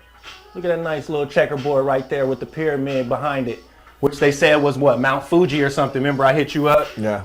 That checkerboard with the Mount Fuji right there at the beginning of, the ceremony before it even got started. I had to capture that on the screen because it was real quick. But yeah. What's the significance of the checkerboard? And people don't know. That's just a Masonic symbol. Yeah. Yeah. So, that's a lot of. Looking at music videos, it's like in 50% of them. It's crazy. I just was watching Doja Cats and it's all over the place. Yeah. Checkerboard, Masonic symbol. It has to do with balance. Chess. Black and white is the moon and the sun, and male and feminine energy. The sun is male, and obviously the moon is female, but and then it had the Mount Fuji. Wasn't Mount Fuji at all, was it? It was a step pyramid with a circle at the top, but Similar they said it symbolized Mount Fuji. Right. So you have two. It was a circular step pyramid, actually. It like a cake down there. Yeah. Oh, and just so you guys, when you do the research, you'll see other. There's other like the Hermetic Order of the Golden Dawn. They use that as well. The checkerboard floor, but the all-seeing eye is many fraternities and secret societies, mystery schools use that. But this is obviously something that seems pretty much tied in. Regardless of what it's tied into, whether it be Masonic or something else, it's definitely occult based, and that's what it means. And then you have the eye of Horus, the all-seeing eye, the third eye, whatever you want to call it. And they said that was Mount Fuji, correct? And I'm sure the people that watch us, I don't have to explain this to, but the reason why we're bringing up the symbology is because they use these worldwide stages when they have all of our attention, all of our energy, all of our focus at the same damn time to put on these charades and these, seances or whatever, you know what I mean? Yeah. So that's what that was. And I even pointed out to Emmett before, I think in years prior, people online pointed out that they had some type of coronavirus looking things that were floating around the 2012, stage. we talked about it on the 2012. We talked about it on the podcast about almost a year ago. So the it's like 2012 opening games. Look it up for yourself. Predictive programming, and they have a coronavirus cell, a Grim Reaper, and nurses dancing around children. It was the weirdest in thing hospital for beds no reason. And in then now 2012. here we are. So yeah, they probably did some shit this year. I didn't watch it too heavily, but I saw that and I wanted to share it with you people. And then my wife saw this. Ooh, the lighting is bad. I don't know if we can capture it. Oh, there we go. Get it on this one, Steve. What is that one? I'm gonna show you. Up top, people, is the 2030 agenda, and on the bottom is the ceremony, one of the opening ceremony stages. There we go. And it looks just like the symbol of the 2030 agenda. Yeah. Look up 2030 agenda, people, and look up. We'll slide this in. We still we'll got slide time. it in. Yeah, I'll send it to Steve. Yeah, we'll so send this and the other one to Steve, but that's great. That's what I want to show you guys from the opening ceremony. And then let me share a little commentary. That should be 100%. funny. That's what it is. And look up 2030 agenda. We've talked about it before, but if you don't know what that is, they're trying to take your car away, your property away. They want you to be owned by the state, which you already pretty much are. Well, it's Agenda 21 and Agenda 2030. Look both of those up. And so you guys know, he brought up a great point about energy being focused at that ceremony because people don't have to be there. I'm sure a lot of people are like, but there's not even people there. What energy? The millions of people watching. As soon as you think something, it's in the quantum realm. Yeah. It's in the quantum realm. And energy transmission exists in the quantum realm as well. So whether you want to call it the quantum realm, the spiritual realm, whatever you want to call it, us all watching that is the same as us all praying at the same time. Baby, we're tapped in. Just like your when you go to church and you're all praying and you want something to happen, right? And you're praying for the good of mankind, it's the same thing as when all that energy is focused on that symbol and they put that symbol out there with their intention on it, not our intention. So it doesn't matter what our intention is. What matters is their intention. The Olympics, the Super Bowl, all these big things where the whole world is watching. The FIFA Cup. This is when they use the magic or, the power Everyone of all knows of Super your Bowl intent. commercials. Your intent. Super Bowl commercials. Facts. You pay the most for those. Yeah. What were you going to say? Hey, Desie, give me can you cut that real quick? Just real quick. I don't know if you guys heard, but Snoop Dogg and what's the little funny comedian guy? I can't think of his name. Not Cat Williams. Kevin Hart. Yeah. Kevin Hart and Snoop Dogg did commentary for the Olympics. Damn. Did you guys hear any of it? Oh my God, bro. Oh my God. Listen to this, people. I got a couple of gold medals in skeet shooting, but not that kind of skeeting. Yeah, well, but I do skeet. Okay, you say Not that kind of skeet. They looking at ski shooting and he talking about, I got a couple gold medals in ski shooting, but check this one out. For that, so let's do a cold call. Horses, I like this. This is equestrian. This is prancing. This equestrian. By the way, look at that horse. The horse crip walking, cuz. You see that? On the set. That's gangsters of up. Hey! Oh, cuz. Oh, look at this, cuz. Oh, come on, man. This horse is off the chain. I gotta get this in the video. All right, that's all I'm gonna do, y'all. Fair use. We using that just for fair use. This is for entertaining purposes. But yeah, I thought that shit was hilarious. Fucking funny, bro. Snoop and That's I great. want to catch more of it, but that was the couple that I wanted to I've share, heard him man. commentate on a couple fights. He's funny, bro. Yeah. Oh yeah, on Triller or something. I think he's a part owner on that shit. That's funny, bro. All right, but on to some serious shit from the Olympics. How'd you guys feel about Simone Biles, man? Salute to Simone Biles, man. Before this Olympics started and I saw her in the prelims, dude, I was like, man, she's the GOAT, bro. I even said that. I might have tweeted it. She's the best I ever seen in that sport, for sure. But I think her having to exit prematurely at her own discretion, I think that was powerful, man. And I salute her, and I wish her well, and I hope that it touches a lot of people and does them well. I know mental health has become more openly accessible, something that we could talk about as a society, and especially in sports with a few people coming forth like herself, and you know, like even Naomi Osaka recently. So yeah, I wish I could have seen Simone do her thing again, but that wasn't in the cards. And I'm actually proud of how she did it, man. She stepped aside. I told my wife this. She stepped aside and let the other girls shine instead of trying to what everybody else says an athlete should do is force yourself through it, even though you're not mentally there, and maybe cost everybody even getting a medal, you know? So I thought that was big of her, man. She's the biggest thing in the sport. And to step aside, and those girls went on to get the silver, and she cheered them on, man. I thought it was beautiful. As much as I would like to see her, I care about her well-being much more. My one thing is I hope she doesn't regret it in the future, you know? But if she's solid with her decision, I'm sure solid with it, and I champion her and salute her. And yeah, man, I thought it was cool, man. That's cool. I agree. I think you take care of yourself first. All these people who are not on that side, are they going to take care of her, bro, if something happens? Because we don't know where any of the past Olympians are right now. Mary Lou Retton, I told you, 1984, she was America's sweetheart, bro. No one cares about her mental health right now. No one knows how she's doing. Under all that pressure for all those years. Yeah. That's such a young lady. Yeah. Man, that's a great point, brother. No one's asking her, hey, Mary, are you okay? You all right? And, you know? And with what's going on in the world right now, me and you kind of discussed that too briefly.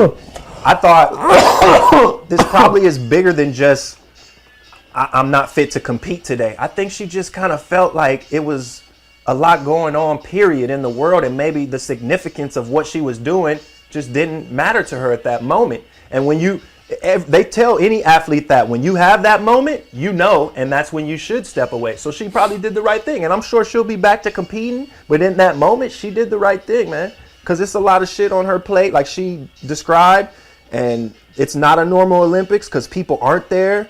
So she probably feels isolated. This shit has been very isolating for a lot of people, especially with all the protocols they have to go through, because you know they're having breakouts out there, so they're really locked down. So yeah, man, I can see it, bro. Experienced in the last year, man. No one knows what she's gone through. She could have lost loved ones to the coronavirus, right?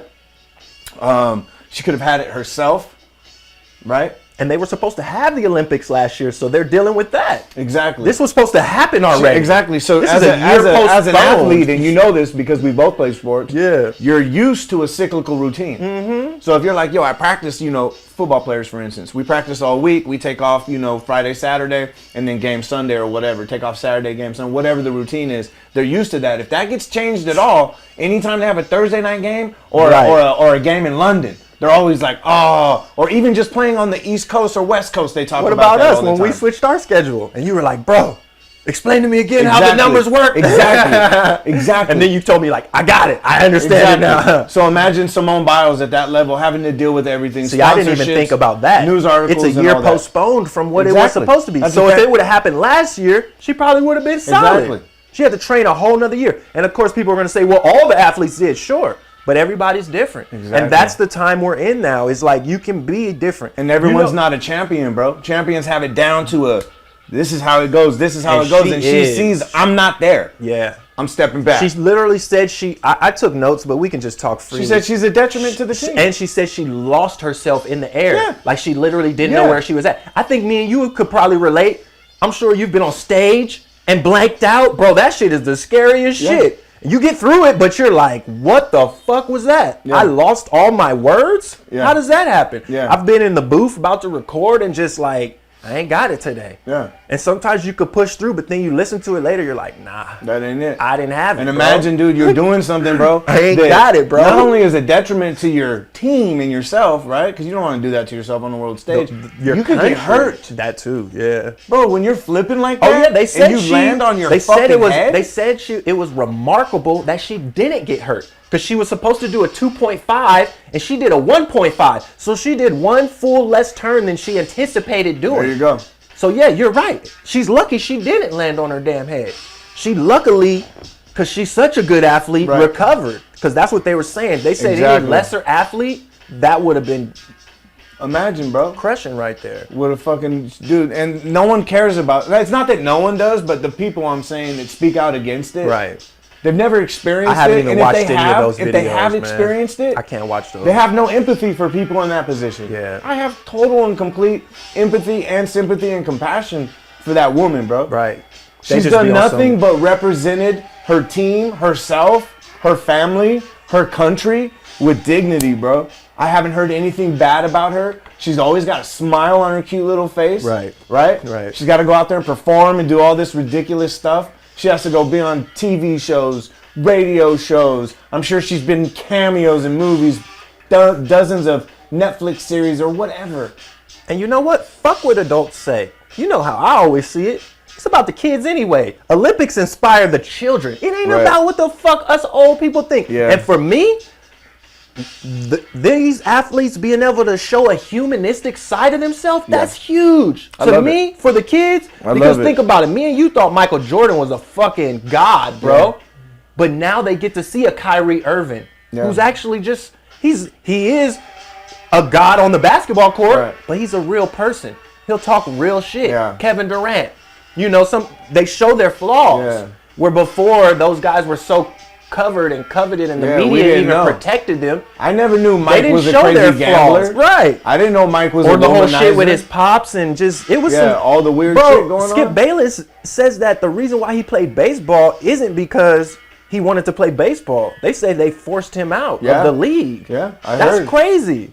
Like I don't know how true that is, but that's crazy. Yeah, but we didn't hear none of that shit. They didn't want an investigation into his gambling habits affecting the league. And was like, so there wasn't anything with him and his father and his gambling debts.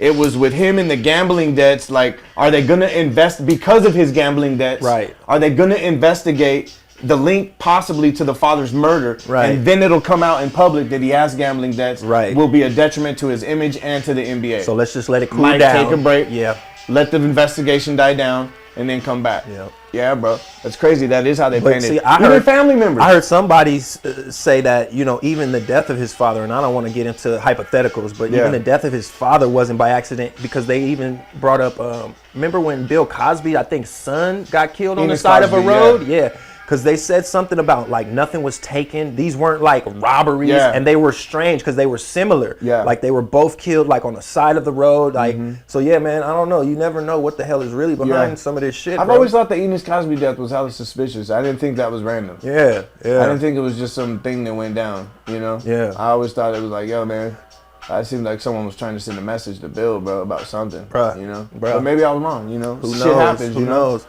I know shit happens. I've seen plenty of really crazy things. But before we go, we're at 1:33.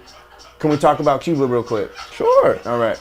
So, you know Biden wants to impose sanctions on Cuba's government for what's going on down there with all the uprisings and stuff. Didn't we just make friends with Cuba just recently? Right. After being not friends with them my whole life? But everyone's checking them too. You know that. Like, all the communist countries around the world are like, yo, don't intervene down there. Leave that shit alone. You know? They've all been like, so anyways. That shit's just politics for us. I just thought it was ironic that the country. So sorry. At least it wasn't pissed this time. Yeah. I just thought it was ironic that the country that he wants to run sanctions against, we actually have a torture camp there.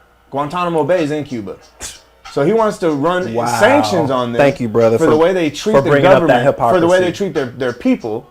But we have Guantanamo Bay there, which we know. Hypocrisy, bro. Which we know. So let me get into it. Damn, good one. A 2013 Institute on Medicine as a Profession report concluded that health professionals working with the military and intelligence services, quote, designed and participated in cruel, inhumane, and degrading treatment and torture of detainees. Medical professionals were ordered to ignore ethical standards during involvement in abusive interrogation, including monitoring of vital signs under stress-inducing procedures. They used medical information for interrogation purposes and participated in force feeding of hunger strikes in violation of World Medical Association and American Medical Association prohibitions. Let's start there. Sheesh. That's just the first paragraph, bro. That's what they were doing to these people. Right? Wow. Okay, it gets worse. Supporters of controversial techniques have declared that certain protections of the Third Geneva Convention do not apply to Al-Qaeda or Taliban fighters, claiming that the convention applies to only military personnel and guerrillas who are part of a chain of command, wear distinctive insignia, bear arms openly, and abide by the rules of war. Chain of command? I thought the guy at the top was... So they're saying they don't abide by the rules, so we don't abide by the rules, pretty much. That's Right. what I just heard. Right. They're not real humans, bro, because they don't have a chain of command, but Right. they do have a chain of command. On some guerrilla warfare But if they don't shit. have a chain of command, let me ask you a question. Why do they always have a top priority target? Right. And it goes down. And they always tell us an Al-Qaeda leader was... Right. you I know. thought it was Osama bin Laden was the leader. And then so on and so forth down the chain of command. Okay, guess I was wrong. Right. I guess I misheard. So anyway, so Jim Phillips of the Heritage Foundation said that, quote, some of these terrorists who are not recognized as soldiers don't deserve to be treated as soldiers. That's what this fucking guy said. Critics of U.S. policies such as George Monbiot claimed the government had violated the conventions in attempting to create a distinction between prisoners of war and illegal combatants. I thought we were supposed to shut that shit down way back when Barack Obama was in office or some shit. Still wide open, bro. It's because we moved on to other shit. People forgot.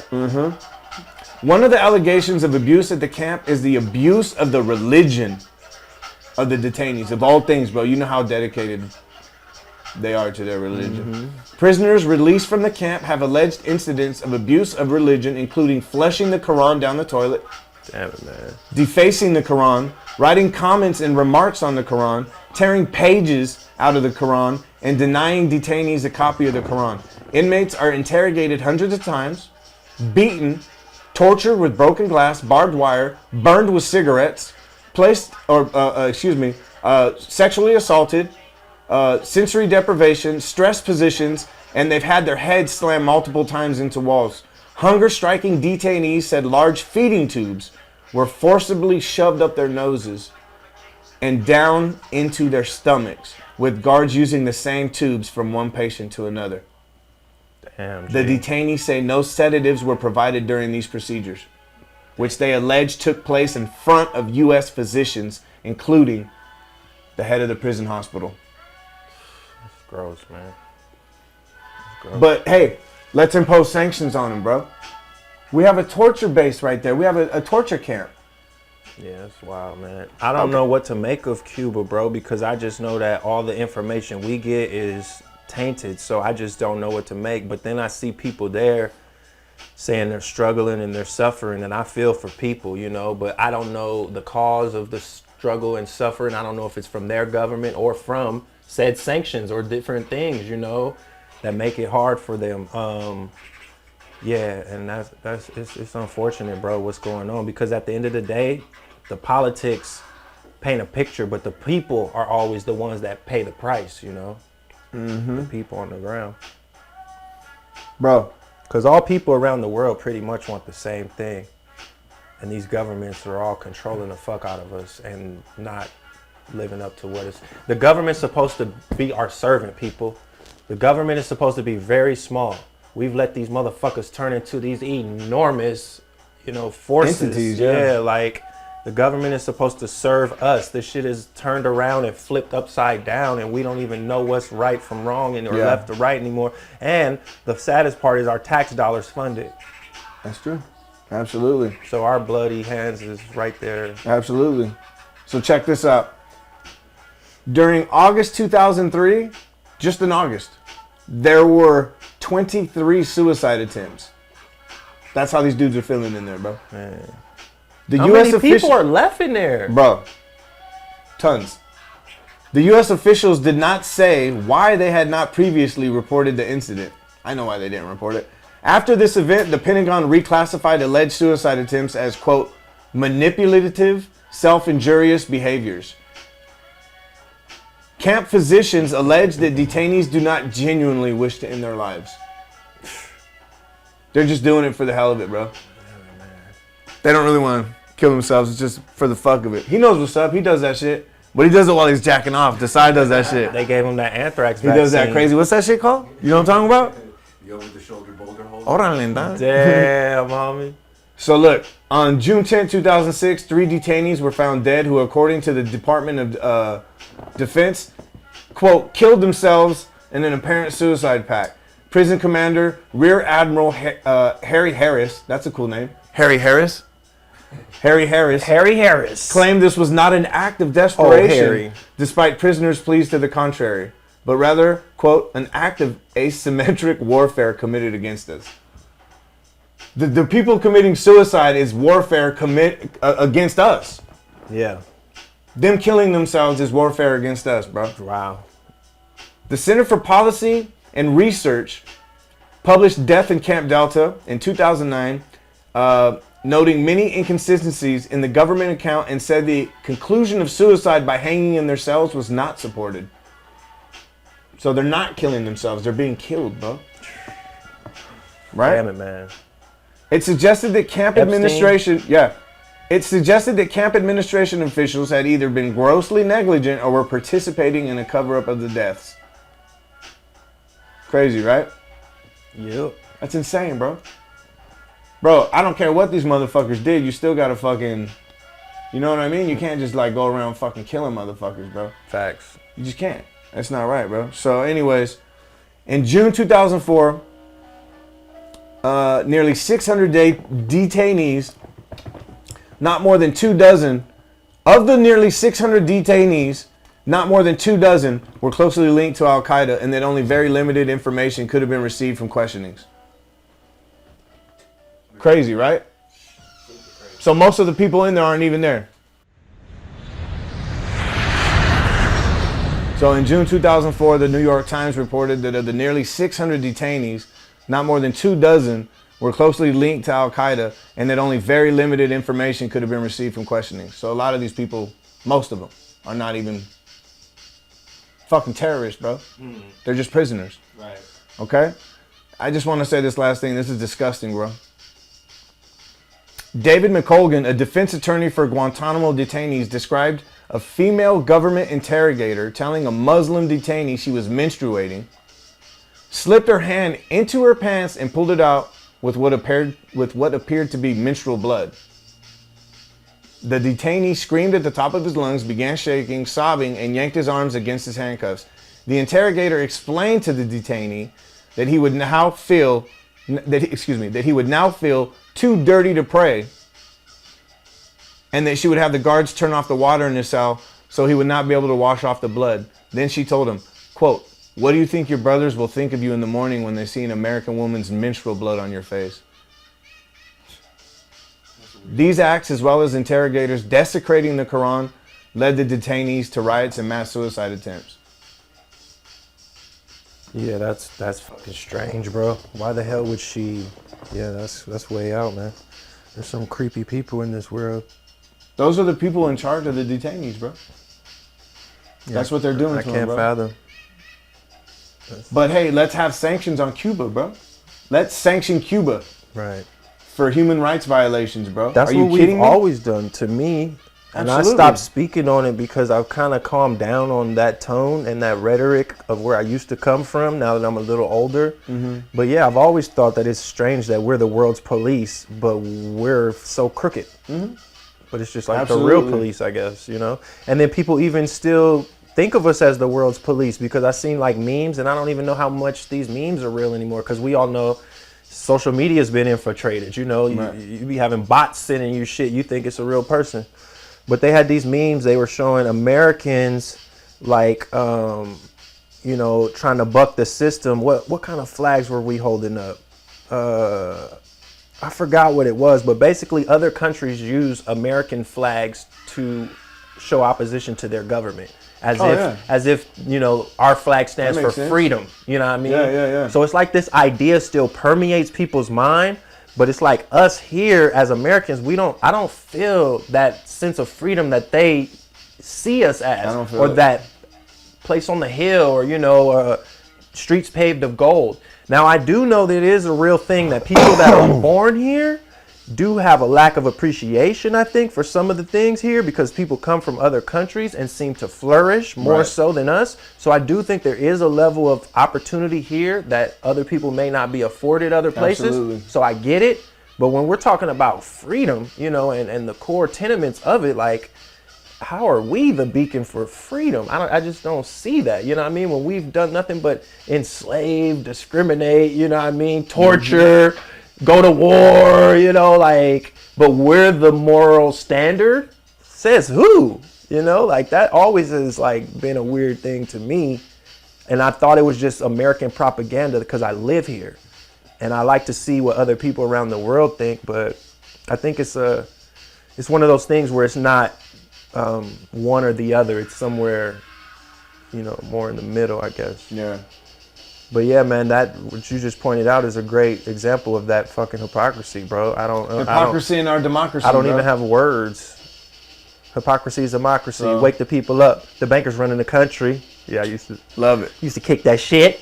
DJ Desie! Yeah, buddy. Hey, this like the first episode flowed so dope with the music. It was perfect. Oh, it made it so crazy. We hope you guys enjoyed it too, man. Shit. It made me feel like I was actually cool, like I'm doing a fly-ass podcast with lights and signs and shit. Yeah, I loved it. Invested in myself, investing in ourselves. I'm done, bro. That's all I got. That's all you got? Yeah. How about you? You got anything over there? Royce the 5'9" and Lupe Fiasco. Boom. Go. Did you listen to it? I did. You did? What'd you think? Fire. Who'd you think? Fire. So Royce came at him more with... You heard it? You didn't hear the battle? Mm-hmm. You fuck with those two fools? Mm-hmm. Royce the and 5'9" and Lupe? They're dope, right? Yeah. They went at it. It was dope. Detroit and Chicago. Yeah. So Royce went at it more lyrical. Yeah. I thought melodic and just crazy, just a masterpiece of just display of lyricism and just awareness and just what's going on and just punchlines, everything, like even good disses, and it was nice. It was a dope song. But Lupe went for the jugular. He tried to make him look bad. He even said that, like he tried to make him look stupid, like by calling him like a tough guy that is perpetuating stupid shit to the youth, and he was like pretty much dissing him because he said Royce said I had a line about I'll pop you while you with your kid eating Sun Chips, and Lupe took offense to that line. Like, what kind of grown man puts that type of imagery out there? But I thought that was low hanging fruit, because if you listen to like Royce spit for like 6 minutes, and he didn't really go low of the belt. And I felt like Lupe took his, it's a battle. So he took it upon himself to say, I'm not going to do that. I'm not going to rapidy rap with you. I'm actually going to do opposite what people expect me to do. Because Lupe could have went lyric bar to bar with him, but he said, nah, I'm going to tell a story. And I'm going to try to discredit you as a man and make you look bad and clown you. So it made me feel like Lupe had an agenda the whole time. Yeah. Because these two dudes were building a podcast together.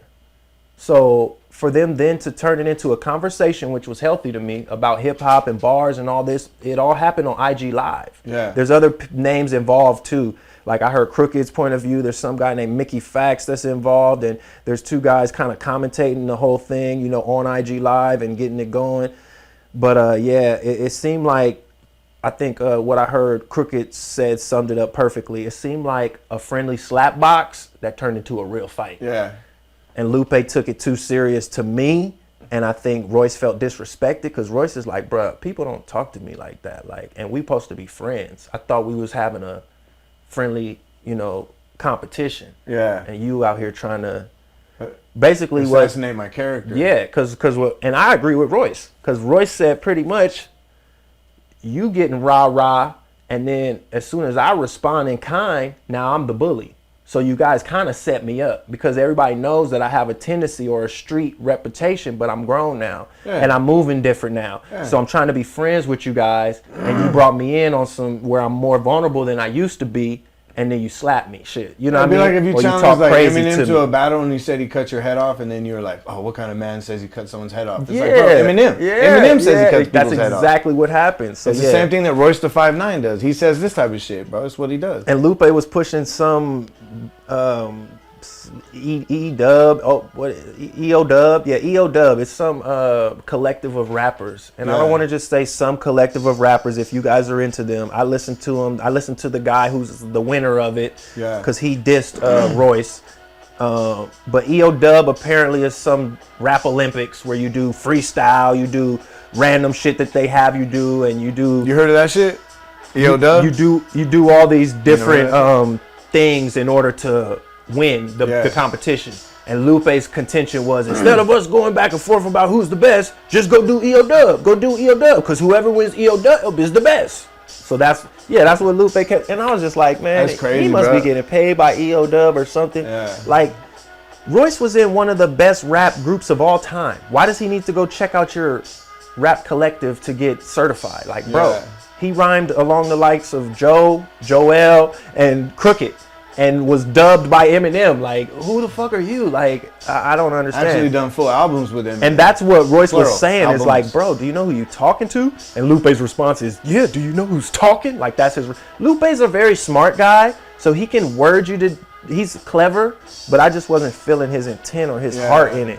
And Royce seemed like he was a really hurt and a grown-ass man that was trying to be the bigger man, but he felt like, y'all fucking with me, though. Yeah. Stop fucking with me. For sure. It seems a little Any odd. grown-ass man could kind of feel that. Yeah. I wish he would give them mama's cooking like Damn. Kwame Brown. Damn.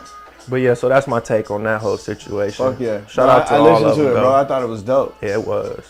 I love fire. Royce the 5'9". Royce is hard. Yeah, I loved his verse. I didn't really care for Lupe's too much. Yeah. It wasn't horrible. It wasn't bad. I told my cousin, But I think, just was fucking with Royce real hard. and I want to give Royce his love right now because I haven't brought him up on any of our pods where we talked about music and stuff. But I think Royce is probably one of the best doing it. And I'm not just saying he's that dope, prisoner of the I moment. don't think so either.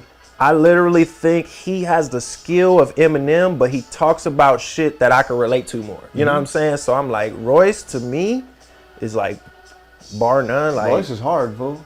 I ain't gonna say he's better than everybody, but I'm gonna say he's not worse than anybody. Like he could fuck with anybody. Royce is dope. Yeah, Royce is fire. I love Royce. So yeah, shout out to the Slaughter gang, and even shout out to Lupe. I fuck with Lupe, but I just think he was wrong on this one. Yeah, Lupe's hard too. He picked the wrong. He was making great points because really what Lupe was trying to do is he was trying to further put that fake ass gangster image in the ground.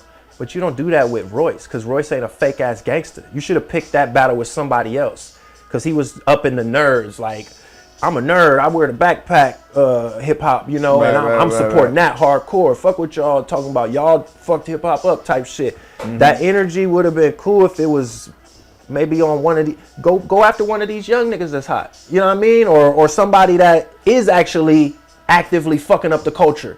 To come at Royce like that is like, nah, bro, you was out of pocket. I would have been roll with you, Lupe, if you made that point on somebody who it was valid. Because I heard everything you said. Your shit was valid. Your point you made was valid. I'm not disagreeing the shit you said. It was just the wrong person to say it to.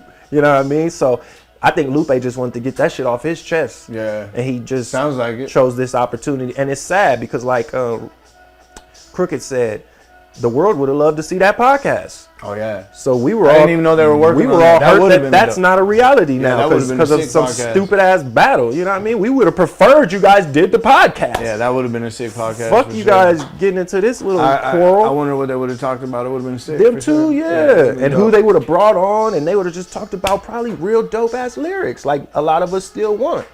And that's what I think. Who said it? Somebody was talking about that recently. Like, there's still a space for legends. You know? Yeah. And people still want it. I think it was Nori. I was watching Nori and I'm doing shout outs right now. I was watching Nori and Beanie Siegel. If you haven't seen that Drink Champs, it's one of the best ones I've seen in a minute. Yeah. Beanie Siegel went in depth and candid about a lot of shit. And yeah, they were saying that legends, he was bigging up Beans like, nigga, don't trip, man. We in vogue right now. People want legends. They want to hear these stories, you know? Mm-hmm. And I was like, he's fucking right. Because for the longest time in hip hop, they always told you was dead at a certain age. And it's like, no, you're not, bro. We're proving it. We're all proving it. You know what I mean? Like, there's money to be made. There's still people want the content, Right. and people care still as you age and as you get older. Your target audience may change, but there's still an audience, you know. Yeah. I agree, man. So big up to all those people that's still doing it. I The agree, legends, 100%, man. The Yeah. legends. Legends are dope. Royce is dope. All those fools are fucking dope. Yeah. I'm good. That's it. Yeah, Bang when bang. when you sent me that, bro, I checked it out and I fucking loved it. And I love to hear it. I love to hear good battles and shit. I knew you'd appreciate it because you like lyrics, bro. Yeah, that shit was hard. Royce killed it. Yeah. First episode, my man. Yeah. Good shit. All right, guys. Thanks for tuning in. We appreciate it. Like, comment, subscribe if you haven't already. My brother, thanks so much. Appreciate you. Yep. And another one. You guys have a great one. We're out. Out. Kush and Chemtrails, you bitch, you. Kush and Chemtrails, the world's most dangerous podcast.